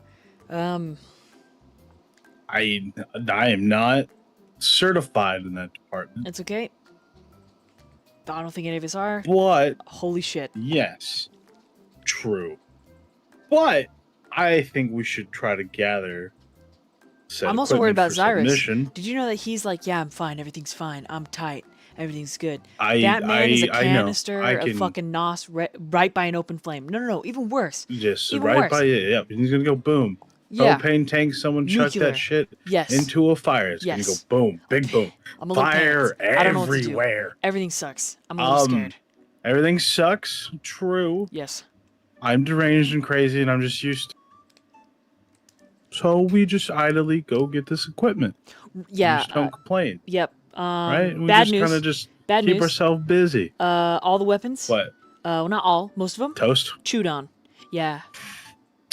Fuck. Okay. Great. The I ammunition. thought a werewolf would use a uh, gun as a chew. Nope. He ate them.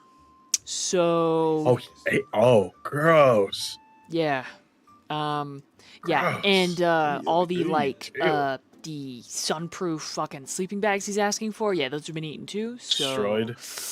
yeah. So are you telling me we have to go get all this stuff Okay, from somewhere look, else? I know where there's a home teapot, and we can get parts of shit that we need for building a lean-to, but that's not really gonna save us from the fucking sun, dude. I don't know. No, we're gonna get roasted. How did you guys get this stuff before? Dude, it got into the equipment room. I don't know. Okay, look, how did we get it?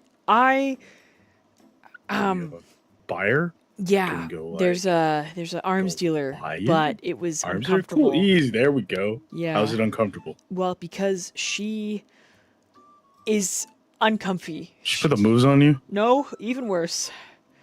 What? She's very creepy. Define creepy. What do you mean? What do you mean define creepy? Just She's define creepy. like creepy in what way? What do you mean in what way? Help she's me out fucking here. she's fucking creepy, dude. She's a Nosferatu. What do you mean? She fucking That's looks normal. like Night of the Living Dead. That's normal. A deadite. She's like, hello, Kyla. Would you like to buy some weapons? It's horrible, dude. And then It's the worst experience you ever. go with I don't me want to go by to myself. buy the weapons. I don't think I don't you really. even want to I'm go. going to go with you. Oh my Well, god. you don't get a choice. Suck it up. Everything Right, is deal? ruined. I'll buy you cigarettes. Throw in a Mountain Dew and you have a deal. What the fuck's Mountain Dew? Who drinks that? Dude, I'm gonna Is show that a you. soda? Mm-hmm. Ew. Brother. Oh my god. Alright, well, I guess that's what we're gonna go do. Fair enough. Wait, did she like anything particular? Dude, So it makes it less awkward? she fucking eats cats, man. I don't like her. Okay, I'm not gonna bring her a cat. Yeah, I'm me not gonna bring neither. her a cat. Speaking of cats, Fuck that. my cat and Matt's cat, I don't know where they are. They probably will come back once it's calm. Big Yeah, angry, well- big angry bark woof woof murder machine was running around eating guns. Yeah, well, hopefully Ammunition. it didn't eat my cat. Because if it did, I'm gonna have to do something terrible to McCoy when he's not in wolf form because that's the only way I can get revenge. Yeah, I don't think you should. I'm gonna be honest. I'm gonna keep it real. I'm all about critically maiming people. Don't get me wrong.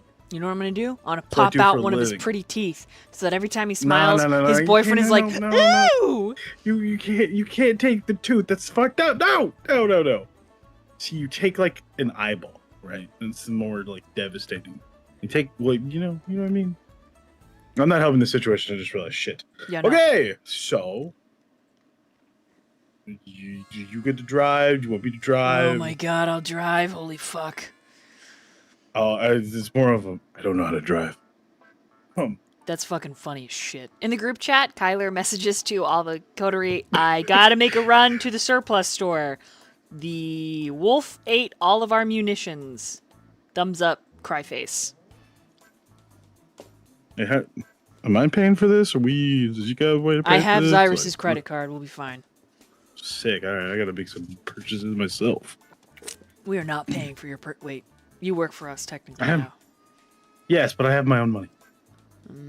I sell information and I get paid. What do you want? Yeah. He does the eyeball, like 2 fingers to his eyes, and then looks at you. Fine, fair enough. But I'm gonna buy my own equipment and some extra bits. He's like, my stupid. Pulls his like sleeve up. This is busted. Okay. You gotta get it fixed. We can deploy this knife better to stab people. You know. Don't look at me like that. I'm gonna look at you however the fuck I'm gonna look at you. Well, then go get the stapler. Fine! I can't find it. Do you got a sewing needle and some string? No, everything's that? fucked. Okay. Well, let's find something so you can't walk around in public like that. Okay? Oh, let's not scare people. Ooh. Oh, yes, because we already... Did you seen the news? Unfortunately. Your notifications about it. Yes, so... Rabid raccoons Everyone's raid ours. local Wendays. Yeah. Yep. So, there's gotta be like a medical kit with some string and I can fix your face. Fine, let's go. And so the two of you move off to go do that. And we get to... Meanwhile, we get to Viola. Inside Kadal's room. You find his jacket. Roll a wits and awareness. Okay. Thank God, that's a dice pool I'm actually decent at. And while you're rolling this, everyone say goodnight to Dr. Fletcher as we wrap up the end of tonight's session with Viola's scene. Good night. Good night. Dr. Fucker. Bye. Good night. Have fun. No, you. And I am very proud that Viola also is wanting to find out what the fuck. She rolled very well. Okay. Oh damn. Okay. So that is, let me count. Memento. That is 2, 3, 4, 5. What? 1, 2, 3, 4, 5, 6. God damn. Okay. 10 successes. Good lord. 2 of those successes are on red dice though, so. All right, Viola. The jacket has a very distinct scent. It is Kadal's. You can smell his vitae. And you can also smell sunshine. Flipping the coat around so that you can touch the back of it, you can feel where it was scorched by the sun. And you realize with 10 successes, this was the jacket he was wearing, and it is not destroyed. It should be, if this is the jacket he was wearing when he was in the sun. But he's nowhere to be found.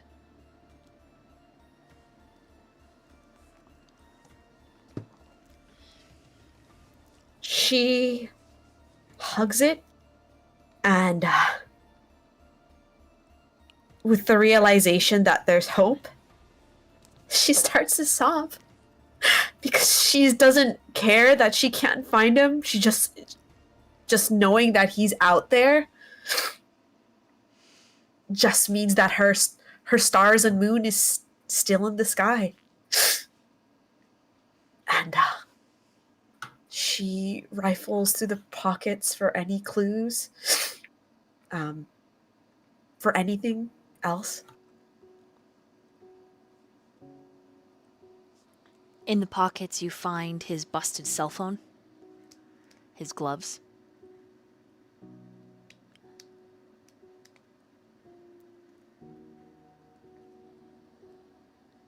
Nothing more. She puts on the jacket, and It engulfs you.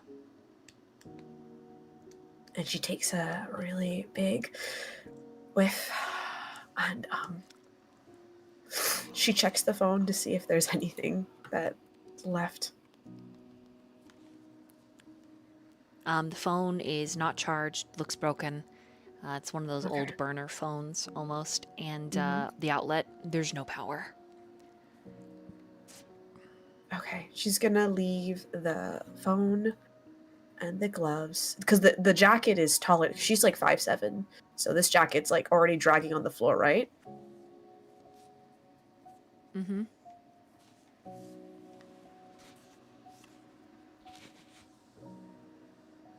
Pineapples? What? Kiwis? I can hear you now. What'd you say? Okay, yeah, because she's 5'7", so this jacket's like dragging on the floor, right? Yes. Yeah, it is pretty long. Yeah.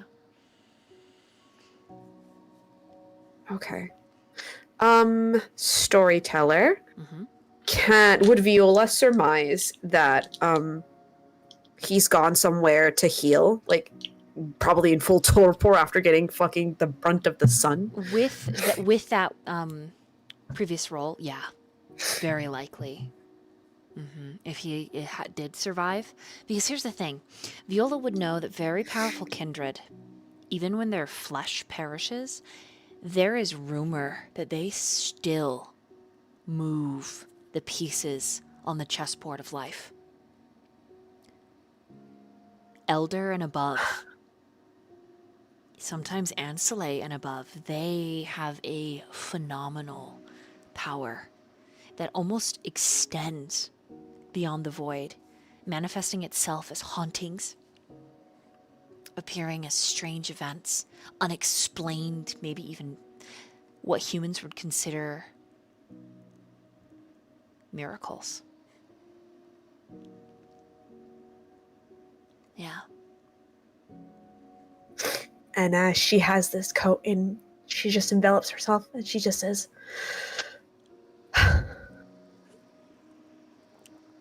I'll find you. Whether it's in the moon, the stars, whether it's in the whispers of the wind, I'll find you. And a single tear drops from her face. And she gives the coat, takes it off, gives it one kiss, and puts the phone and the gloves on the bedside table.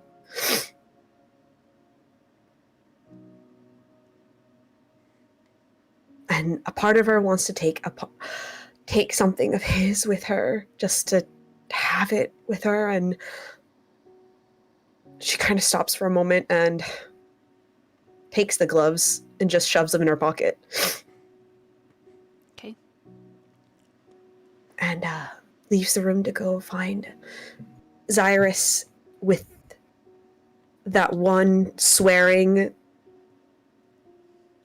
with the blood that she shed that she will find him, whether it's in this life, the next, whether it's in nature, whether it's in the occult, wherever he may be, she will find him and she will follow, even if it's into the sun, once her work is done.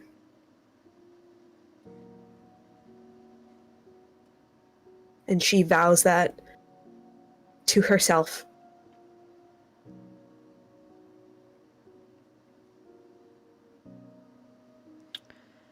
as you make the promise, there in the dark of Kadal's room, in the remnants of all that vitriol and violence from last night,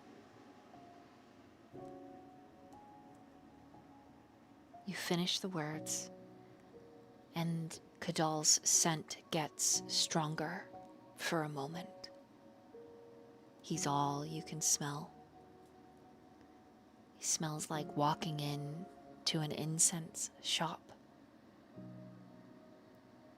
Fragrant and deep.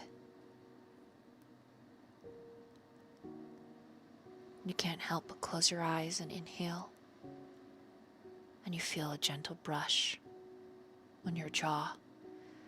Snapping your eyes open and turning, you are alone. You lift a shaky hand to your jaw where you swore you felt.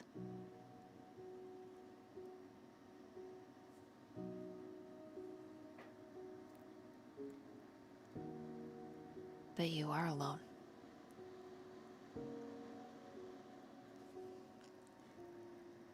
And there is no one here but you.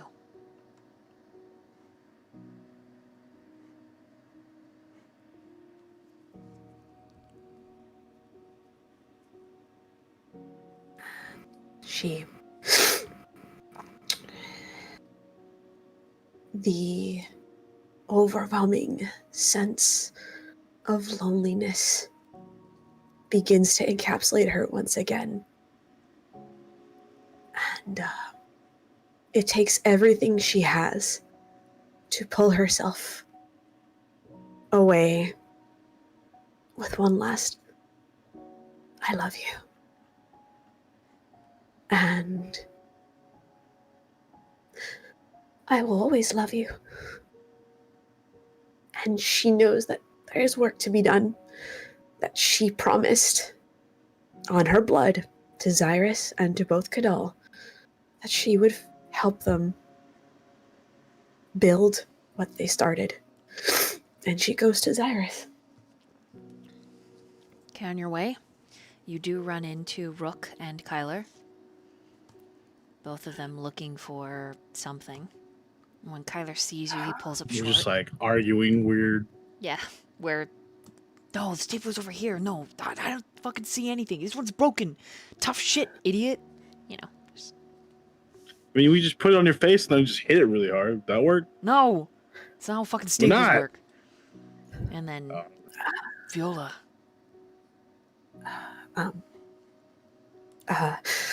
I should, hello, I should, find Xirus right now. And, like, Rook's like really awkward about this, but he's just like in a caring like gesture. He's like, "You want to smoke to get the pain away?" And she smiles at you, and she's like, I mean, I can smoke honest- it for you. It's whatever.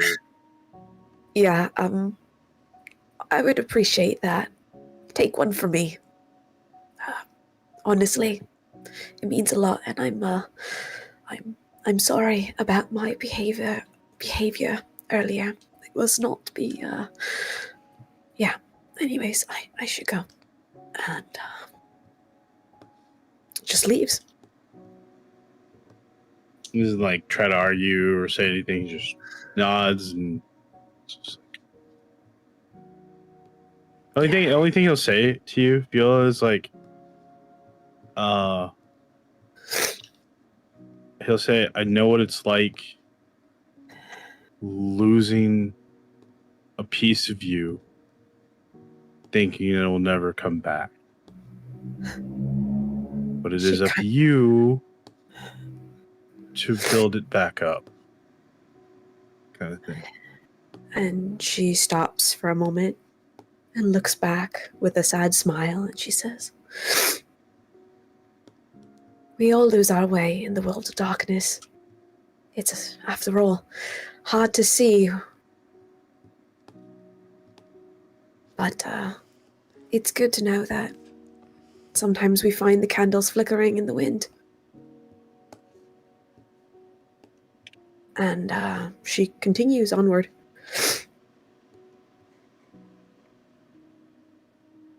To see Xirus. And when she sees Xirus, she just, in the middle of whatever he's doing, just hugs him and buries, like in the back, just buries her head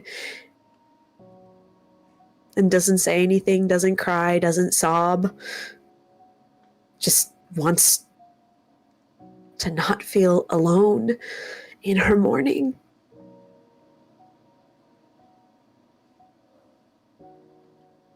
So utterly alone. I think this is where we're going to call it tonight.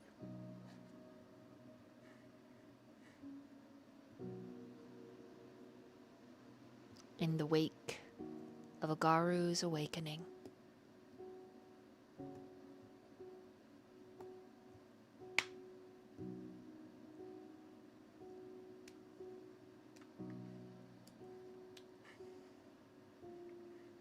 Thank you all for joining. It is an honor to run these sessions with you and for you. I hope you rest well. Hold your loved ones tight.